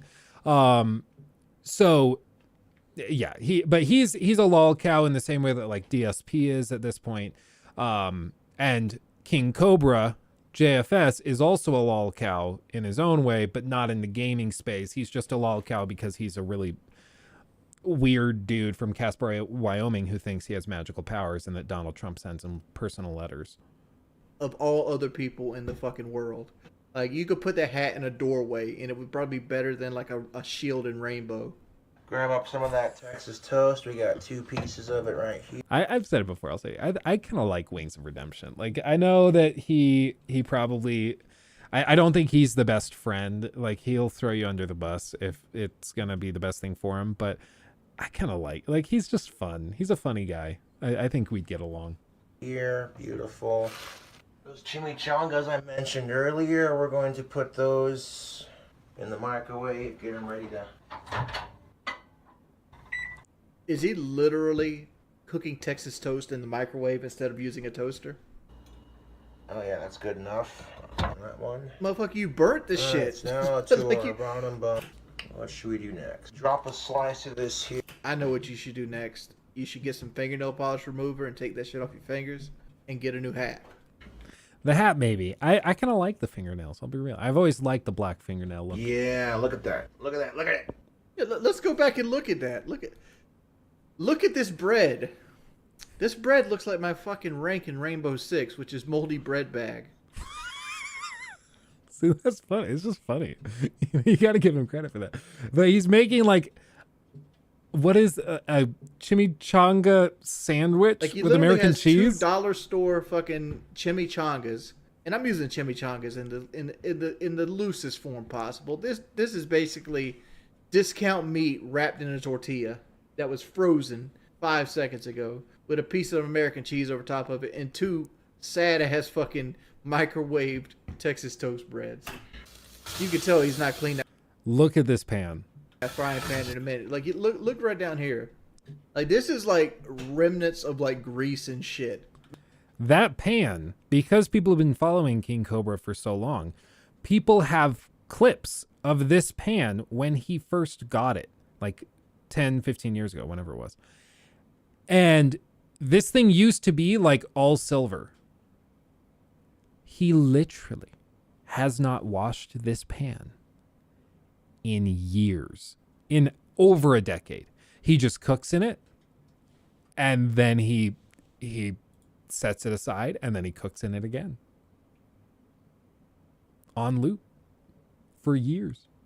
He might dump out the grease a little bit, but he also, in previous cooking videos, he'll cook something like a burger in there, and then he will take the burger, put it on the patty, or put it on the bun, and then he takes the pan and he pours the grease onto the burger as like a sauce. Like, yeah, how's he even live? Dude, this guy probably has the best immune system on the planet. Like, he's going to survive any, like, World War III that could possibly happen. He'll be the king of the cockroaches because he's got the immune system of one. Like, this guy, I'll tell you what. Like, if you're eating off of this thing for a decade, you're probably robust. You've got a lead belly for real. Because, like, you could tell this frying pan was this color. And down here, like, it, like, slowly is getting grasped where he actually grabs it. Yeah. Look at the inside, dude. Fuck up. Yeah. Bug. Dog. Y'all see this shit right the fuck there. Like, you see this wall? You know what that is, right? That ain't mold. Nah, motherfucker, that ain't mold. You know what that is? That's roach shit. That is where fucking roaches have been climbing all over his motherfucking wall and took a shit. Yep. There's some of that that's probably grease. There's probably some grease that splatters up there. But these big chunks that have, like, coalesced and coagulated, those are all roach droppings. I've sold some really nasty apartment buildings in my day, and this is pretty rough. And he's cooking beef in a dirty ass Alberto, pan, I'm sorry. inches from it. How do I know? I watch fucking Hoarders and fucking 600-Pound Life. I see this shit. That's roach shit. I love horseradish. This dude brushes teeth. Nice, like, this motherfucker got Dragon Age Origin teeth. Dragon Age Origins teeth? That's horrible. Yeah, no, he doesn't brush his teeth. He forces people to donate, and then he'll brush his teeth. But like he said, unless he gets $100 in his Cash App, he won't brush his teeth. If he gets $100, he'll brush his teeth. But unless he gets that, he won't do it. But like, he's just stacked like bacon and then Doritos and then whatever this is. I just seen that. That's okay. We got time to let. Liver King doesn't brush his teeth either. That dude's gonna drop dead any day now. Like, you can't live like Liver King and survive very long. My grandpa got really into like the Jordan Peterson thing because Jordan Peterson also stopped eating meat and was like, I feel amazing. I have never felt better. It's bloody amazing. And my grandpa got really into it. He tried it and his doctors were like, you're going to be dead in like weeks if you don't stop this. There's not enough nutrition in there. However he's doing it, who knows? He's probably taking a suite of supplements, and the dude also makes like $500,000 a month. Like, Jordan Peterson is super rich. He's able to afford whatever like soul transplant from the youth that he needs to stay young and healthy. And like, you can't do that. But the Liver King dude, that guy, he's just something fishy's going on with that. But yeah, you can't survive very long eating nothing but like meat, raw meat, not brushing your teeth. There's a reason modern humanity evolved out of doing that stuff, out of eating raw liver, out of, you know, walking around and not taking care of personal hygiene. There's a reason things have changed.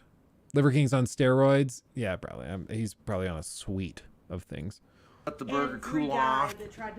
Oh, I let it cool off. We'll get the. He looks like every dude that hits you up will put a fish at me. Including you, honey. Dog, I'm over here looking at his teeth every time he opens his mouth. His wife is hilarious. I really like his wife. She's super funny. She'll also make fun of him and tease him because she gets it. She's like, oh, the trolls are razzing you. If you laugh along, like they don't have a problem with it. They're just like poking the bear because he gets a reaction. Stop giving them a reaction and they'll stop poking. So she plays it up and teases him and jokes around. She's really, really funny. Because he's got Dragon Age Origins teeth. Like he literally has like teeth that are like brown. Like they're not yellow anymore. They're brown. I bet you if he used mouthwash, that shit would be like literally torture. I just picture this dude in your DMs being like, I seen you in my recommendeds and I have to say you're gorgeous. No, Dragon Age Origins teeth. It's a game. Go look it up. Let's get it. You know they're going to take this and try to make some kind of drama out of it. I'm doing this for fun. And, I know. Like, I had nothing against King Cobra. Oh, fuck yeah, dude. That's way good. Man out there getting his. Yeah. Fuck it. Let him make his money. That Texas toast. Here's that cross-section of all that deliciousness in the middle. Dude, I don't know anything about this. I'm like sweating just looking at what he's eating. Huff that shit. Do all kinds of zany, crazy... He bakes wands? Bacon cheeseburgers. You got a picture of these wands? At least he has a hobby, dude. Like, holla. He's doing it. Again, like, this dude is self-made. He went from having, like, I forgot what I think he said he has a mild form of autism. He's like a high-functioning autism. And he also has Asperger's and stuff like that. And he also had like the astigmatism, whatever. So like his eyes naturally go in different directions. He recently got a surgery to fix it, but he started with all that. Yeah, you can see like right here. He started with all of those things against him. And the dude lives his life doing whatever he wants. He makes wands for a living. So he's self-employed. He's his own boss. He does whatever he wants. And he has thousands of people that watch him, send him money, gifts, recognize him in public and ask for pictures. Like, this guy is living many people's dreams. So as easy as it is to poke fun at him and be like, oh, look at the pan, it's gross. Like, he still is doing something kind of remarkable. Like, and you got to give him credit for that, which is where I'm at. Like, regardless of what you think of the dude, however gross parts of his existence might be to you, he's still doing something relatively remarkable and even admirable, you know? Yeah, he does e-bag. Yeah, he does stuff like that. The overwhelming majority of his money comes from wands, apparently, that he makes himself and then he ships off to people. And that's pretty awesome. Like, a lot of people, I think, would love to live a life where they can just do whatever they want. Not whatever. I mean, he's not rich or anything, but like where they can just sleep in. They don't have to go be like under any boss's thumb. They can, they have fans that follow them around and keep an eye on them. Like, he's living the dream. As weird as this dream may be, and for some of us, this might be a nightmare, he's living the dream. And for that, you got to give him a little bit of credit, you know? You got to give him a little bit of credit. Anyway, so that's the story of King Cobra JFS. You didn't know you needed to know about King Cobra JFS, but now you know. Now you filled in. Who knows? Maybe one day I'll like drive up to Casper and see if he wants to go get a drink, and we'll just turn that into a video. Who knows? Maybe we'll stream it. Who the hell buys his wands? Are those the same people that donate to Star Citizen? Probably. Okay, Jacob, cut it there. That works. That works. We'll turn that into a clip for the channel. We'll do that because why not? Yeah, the autoimmune disease, Jordan Peterson. I remember hearing something about that. Yeah, he's got something where like he was viciously ill and then he got off that. He ate nothing but meat and then that seemed to fix it. Which, hey, if it fixed it, props. More power to you. I'm glad. You know, regardless of what you think of Jordan Peterson, like I have my own suite of issues with Jordan Peterson and how he argues and debates things. But I don't want anybody to like be living with a horrible autoimmune deficiency or autoimmune disorder. Like, I don't want anybody to deal with that. So, you know, I can disagree with things he thinks and still wish him the absolute best and hope that he figures his health out and lives a long and healthy life. And so, props to him. I knew somebody in high school, his mom had cancer when he was young. So probably like when he was in elementary school, she got cancer and it was severe. She said it was stage 4 and I think it might've been breast cancer. I forget what kind it was precisely, but she had a pretty severe and aggressive form of cancer and she just stopped, eating meat. She just went full vegetarian. And out of nowhere, her cancer went into remission, started shrinking, and eventually went away. Now, is that because she was vegetarian, or would it have done it anyways? So if she started like a diet where she ate nothing but Twinkies, it would have done it anyways. Who knows? But what all we do know is that she had cancer. She went vegetarian, and then she didn't have cancer after a little while. It went away. So she is still vegetarian to this day. She's not going to go back to eating meat anytime, naturally. And you know what? More power to her. I'm sure most doctors and statisticians and researchers and stuff would be like, well, clearly being vegan isn't like the cure to cancer, because there are lots of people who are vegetarian or vegan or whatever who still have cancer. So it's not like the ultimate solution, but hey, if it worked for you and if maybe it reinforced your brain and got you in a way where your body was able to heal itself, it worked. So more power to you. So you never really know. But stuff like that does happen. My grandpa had a tumor on his liver the size of a golf ball. He started drinking super heavily due to depression, but somehow the tumor just went away and hasn't come back for over 5 years later. Awesome, Fish. That's good to hear. Props. Yeah, no, you got to be careful with the drinking because it will destroy your liver. It's one of those things. Like alcohol in small amounts is somewhat natural, and humans have been drinking alcohol for millennia. I mean, in ancient Egypt, children would drink beer, and it was because clean filtered water wasn't a thing, but distilled alcohols and things were safe to drink. So you would drink that. That's how many people did it.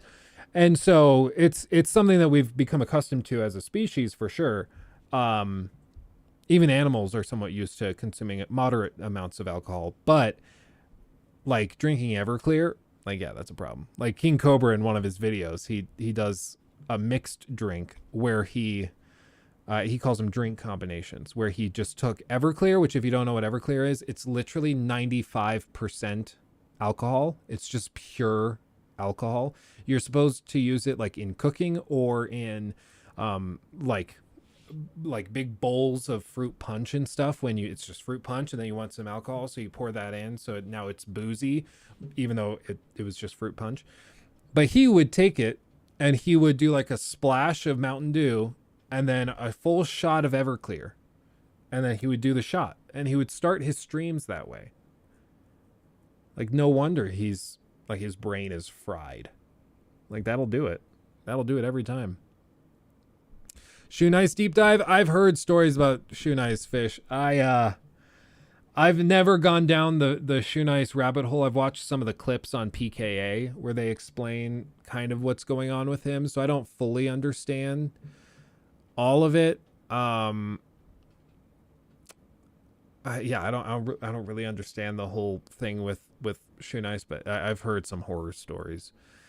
Brain rotted. Yeah, I think he also has actual gangrene, and he's got all sorts of problems. Alcoholism is pretty rough.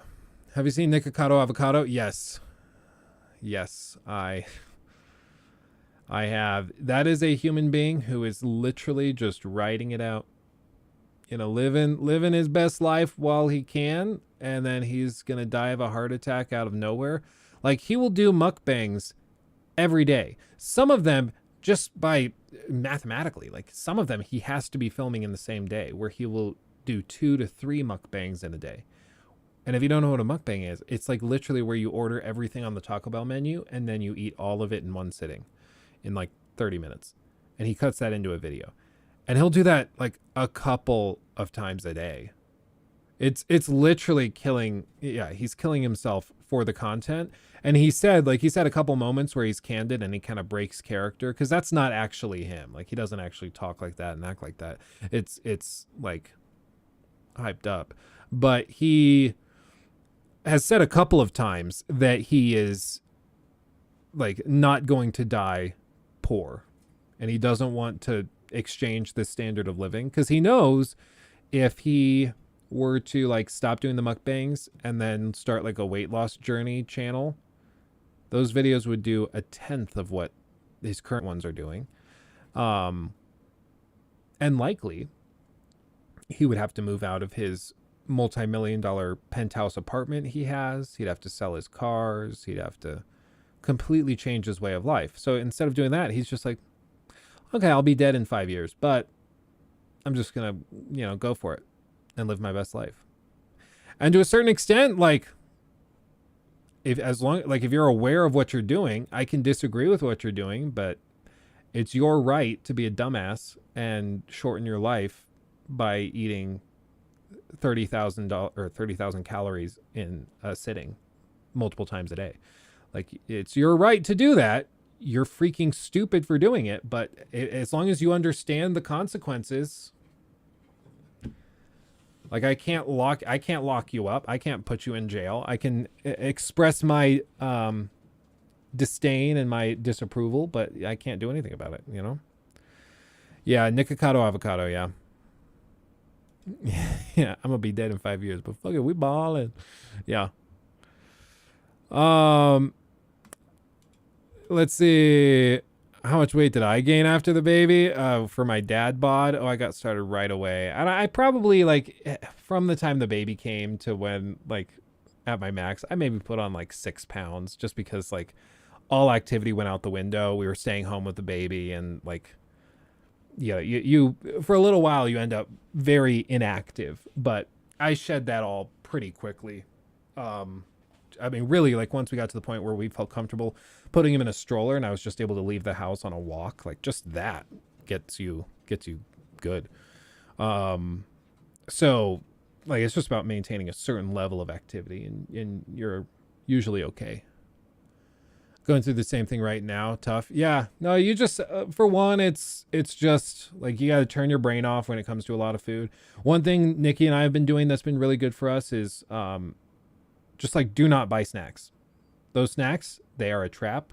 They will destroy your caloric intake. Don't get the pretzels. Don't get the chips. I know it's hard. I know you want to. Don't get them. If you're going to get a snack, get, like, beef jerky. I know it's more expensive, but give that as an incentive to eat less of it because it's expensive. But at least then it's just, like, protein. Get rid of snacks and, like, literally only eat at meal times. And when you have a mealtime, have a human-sized serving. Like, no multiple servings, none of that. You just got to kind of retrain your body a little bit. But the Dots pretzels, oh, fish, you don't even know. I love me some Dots pretzels. Yeah. And the honey mustard ones. Oh, baby. But, like, it really is just a matter of getting rid of the snacking, because that was my issue, is we were so busy with the baby that we were just like, oh God, I just got to, like, get food in me whenever I can. And a handful of pretzels is the same amount of calories as a whole meal. And so just in that moment, that right there is like a 1/4 pound of fat that you've just slapped on your body. And you just can't tolerate it. You can't do it. One of the, like, if you have a little bit of extra money and you're comfortable doing it financially, look into something like Factor 75. If you just Google Factor 75, I did a sponsorship with them. I'm not currently sponsored by them. I think you can still use my promo code. It's like Luke Pog 16 or something like that. But I did a sponsorship with them and I tried it and I actually ended up really liking it. So I actually now do Factor full time. I have like 12 meals delivered a week for Nikki and I, and it's our lunches and sometimes breakfasts. So, like, today I woke up, got ready. I came downstairs to set up for the stream. I got a Factor meal. It's in the trash now. I'm not going to dig through the trash, but I had my Factor meal, which was like herb crusted chicken. And I it also had like broccoli, and it's all portioned out nicely. You put it 2 minutes in the microwave. It's never frozen. It shows up like refrigerated in a little box. And then you throw it in there for 2 minutes. You heat it up, and then you take it out, and then boom, you're good. You got a nice like hand-cooked meal by some chef in Denver that does it. And it's prepackaged and everything. And it's good. It's good. And it's, for me, it's, I agree, not enough time to cook good food. Yeah, no, it's really nice. How much is it? It depends. So like the more meals you order, the less it is per meal. So at like 12 meals a week, it ends up being like, I think $8 a meal or something. But it's like it's a whole chicken breast. It's like a dedicated side of like maybe steamed broccoli, or it could be like a chive mashed potato or something. And it's all like, it is not a cheap option. It's a little pricier. But when I compared our monthly expenses when I was doing Factor and HelloFresh compared to when we were going to the store and shopping for ourselves, the costs, we actually end up saving about 40% in groceries a month. And it's because we don't end up buying all the extra snacks and pretzels and, you know, the crap that you don't actually need. And we have like zero food waste as well, because you eat the meal and then you're done.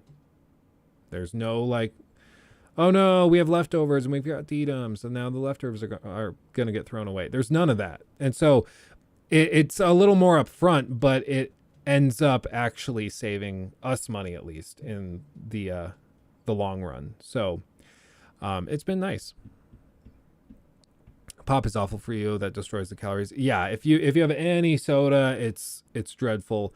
For me, it's always been like coffees. Nikki loves going to get coffee, like Starbucks and stuff. And for me, I am a sucker. Like my weakness, hers is like cookies and cakes and things. She likes those kind of sweet treats. I cannot control myself when it comes to sugary drinks. So like those frappuccinos, if I could drink a frappuccino every day, I would. If I could drink nothing but those new Chick-fil-A fall spice shakes, I would drink those every moment of every day. I love those. But for one, dairy makes me break out horrifically. Like these little zits you see on my face, that's because I had like a bowl of cereal with regular milk the other day.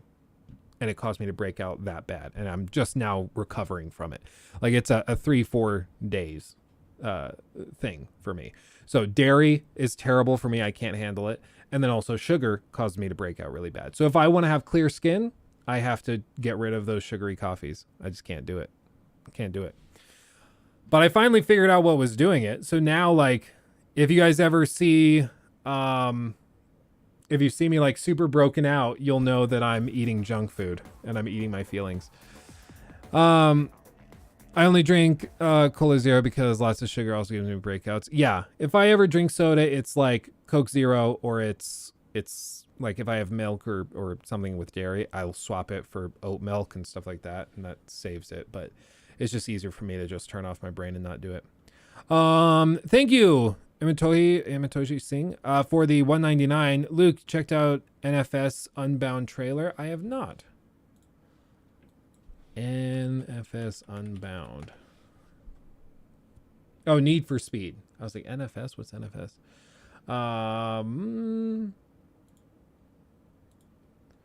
Let's see. I think they have copyrighted music, so I'll leave it muted. It's interesting. Like the shakeup in the art style is a little bit of a system shock for me, just because I'm not used to it. But I do. Oh, geez, dude, you know, warn me before being that close to the camera out of nowhere. It looks interesting. It looks interesting. I kind of appreciate that they're doing like a dedicated art style, just because I like. There's only so far, and I can only get so excited for like photorealistic versions of it, you know? So I kind of appreciate that. But it looks interesting. Did you see Stephen Ogg's rant on Trevor in $140 cameo request by a GTA fan? No, I did not. Hold on.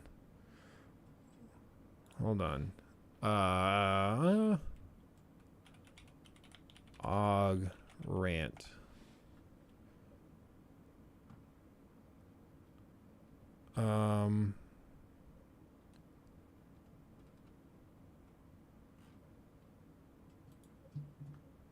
What's this? Okay, hold on. The voice of Trevor roasting Sweet for letting the Ballas take Grove Street in Grand Theft Auto 5. The Ballas got the Grove Street. In this video, I asked Stephen Ogg to go after Sweet as Trevor because I thought it would be a cool cross GTA connection. And I think he did a great job doing that. But at one point, he mentions that he is Stephen Ogg and Trevor is a cartoon. Stephen Ogg here. Trevor, I guess? You might know me as the cartoon. Because it's a cartoon and I'm real life, see, flesh. So it sounded like he was a little annoyed with me by asking Trevor to send the message and not Stephen Ogg, the actor. But it wasn't that big of a deal. I thought he did a great job on the cameo. And so the time came that I wanted to get another one from Stephen Ogg. This time I wanted to do another cross GTA connection, but from GTA 5 yeah, here it is. to It's right GTA up here. 6. So I said, I want you to send a message to Jason and Lucia and give them a pep talk. And I said, please send a message from Trevor to Jason and Lucia telling them to be careful in Vice City. It can be dangerous there, and watch out for the cops in Port Gellhorn. Tell them that maybe you will see them out there. Feel free to be crazy. I thought this was a great opportunity to get Trevor from GTA 5 to connect with the new characters from GTA 6. I haven't seen this. So I got the cameo back from Stephen Ogg, and it wasn't exactly what I was expecting. He seemed a little annoyed, again, about me asking him to be Trevor in the cameo instead of being himself, Stephen Ogg. You take a look at it and let me know what you think. Well. The thing is, like, you can turn these down. I got reached out to by Cameo. They wanted me to sign up. It felt weird. Like, is it just me, or is it kind of weird? I don't feel like I'm a celebrity, so it seems weird for me to like start charging you guys to ask me to say stuff.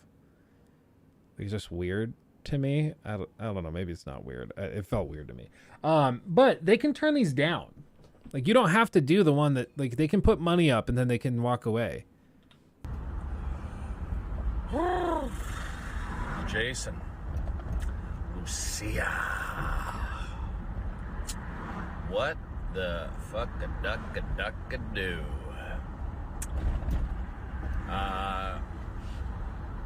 Good old Hugo Montego wanted a little message sent to you.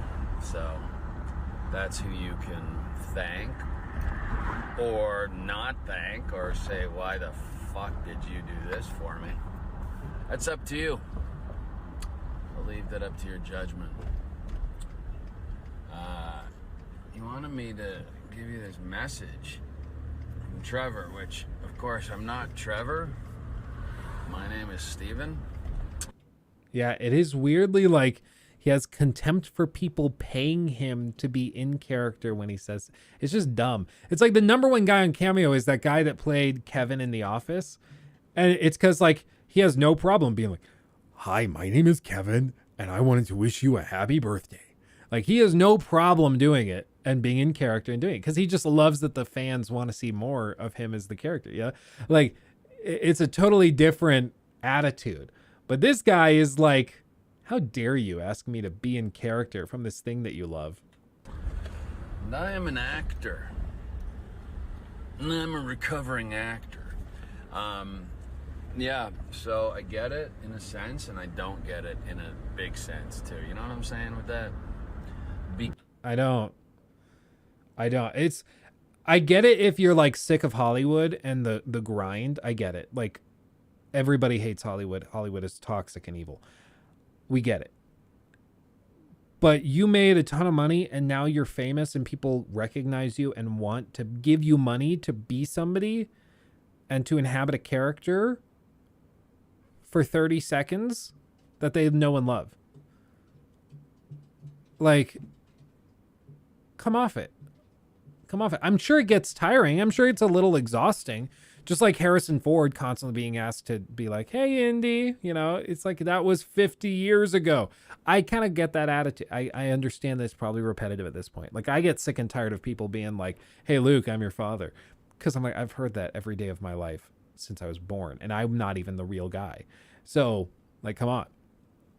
But it's still like, am I going to bash people for it? Like, no, of course not. That would be stupid. And this guy, like, if it was, again, just like somebody ran up to him in public and was like, hey, can you say this as Trevor to me? I can understand and be like, nah, dude, go F yourself. But they're paying you and you accepted it. Because as actors, you portray different characters. And it would be literally impossible for me to be a cartoon. I mean, literally impossible for me to be a cartoon. Like, I can't be. And even other characters, right? That's an actor's job. So, I need to get that off my chest. I just sometimes don't fucking understand. I get it, and I don't get it, right? I'm going to pause it here and remind you that I paid $140 for $140. Damn, dude. this video. Being redundant, being repetitive, but fuck, look at us. Driving around together, you know, that's kind of fun. Right? The entitlement is crazy. That's what gets me. It's like, you paid $140 for this. For some people, this could be like they saved up to buy their friend a cameo from their favorite character in GTA, maybe their favorite video game character ever. And they're going to get the actor to send like a message to them. And they spend $140 and then like behave like this and give like a half-ass thing while they're driving, zero effort. Like, it's just... Sure it is. But he did want to, Hugo wanted to make sure that you both of yous are careful in Vice City. Vice City, I don't know what that is. I think it's maybe part of the GTA thing. But anyways, it's dangerous out there. Watch out for the cops in Port Gellhorn. Don't understand that reference. And that I'll see you out there. Cause I'm a cartoon. Right? And I'll see you out there. Cause none of it's real. Right. Wow. What a fucking world. Be kind to yourself, to others. Thank you, Hugo. Thank you. Thank you all. Bless you, one and all. Bye. So when I first heard this, I thought he came off like quite the dick to be. Yeah, for real, dude. Like, somebody said in chat, like, maybe he's just trying to be really... Maybe he's just really in character, but that wasn't in character. He's bashing GTA. He has contempt for gamers because he's like, it's part of the GTA thing because that's real, right? It's not a real place. This is real life. Like, he has contempt for people who are fans of the thing that made him uber famous.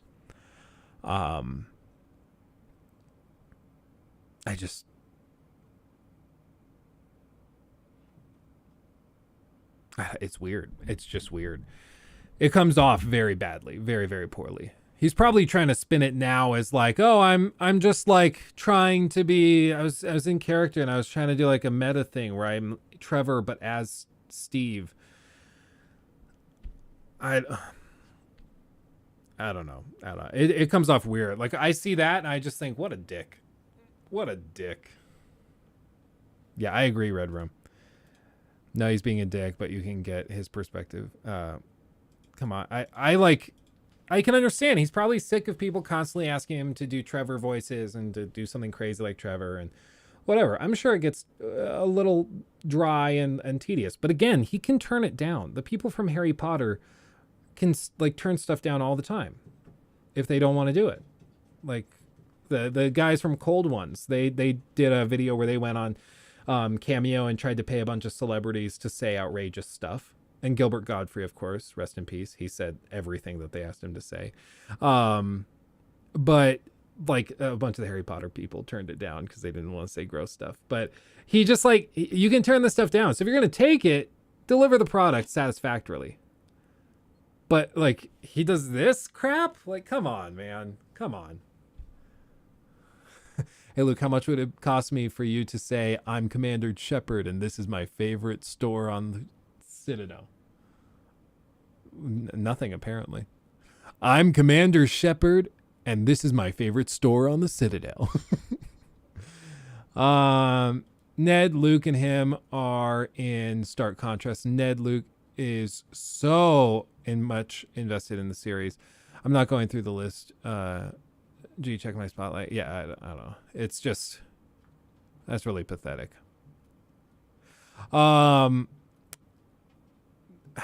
much would it cost you for you to endorse Rode microphones? Do I even own a Rode microphone? I don't think I own any Rode microphones. All of mine are like Sennheiser's RE, Shure. I don't think I own any Rode ones. Not a glowing endorsement. Let's see. Would love a drunk Rick Sanchez, right? Yeah. I didn't even know Gilbert Godfrey passed away. Oh yeah, oops. Oops, sorry. Do I enjoy car audio? I've never had a car nice enough to invest a lot in the audio in it. One day I will, I'm sure. But as of right now, I haven't spent like any time looking into it because I don't even have the money to start getting into that. But one day, maybe. Yeah, Michael, it's very sad. Rip Hagrid. Rest in peace, my dude. The Queen died too. I don't know if you guys heard. Yeah. Anyway, it's 2:00. This has been a jolly good time. It is 84 degrees in here. I'm sweating. This is a line from an upcoming video. I'm sweating like Jeff Keighley when he sees Hideo Kojima come on stage. So I am going to call it there. I am freaking boiling. And it is very hot. And normally we wrap up around 2, so this timed out perfectly. I had a great time with you guys today. Hopefully you had a good time too. Jackbox was super fun. Super fun. And I want to do this as like a regular thing. We might start doing member-only streams where we, once we get a few more members, I think we can do it where we can fill up a stream with members as a little thank you guys for joining. And we'll do that and it'll be fun. And other times we'll do community streams like this and we'll just have a good time like that. But it's been a pleasure. Thank you all for coming out. Much love. Have a wonderful weekend. And I will be back on Monday here, same time, same channel, to stream some more. And I think we'll have some fun games that we can actually stream for that. So everybody have a wonderful night. Sophie, Arthas, Red Room, Python, Forum, AMA, CJ, Cyber, Viking, Michael, all of you, Babar, the one McDonald kid. Hi, thank you, everybody. Thank you for coming out. Much love, appreciation. Nick, thanks for modding. You held it down like a champ. Nathan, Napper, Adam, Dash, Evan, everybody. Thank you so much. Much love. I'll see you in the next one. Hugs and kisses. Bye-bye.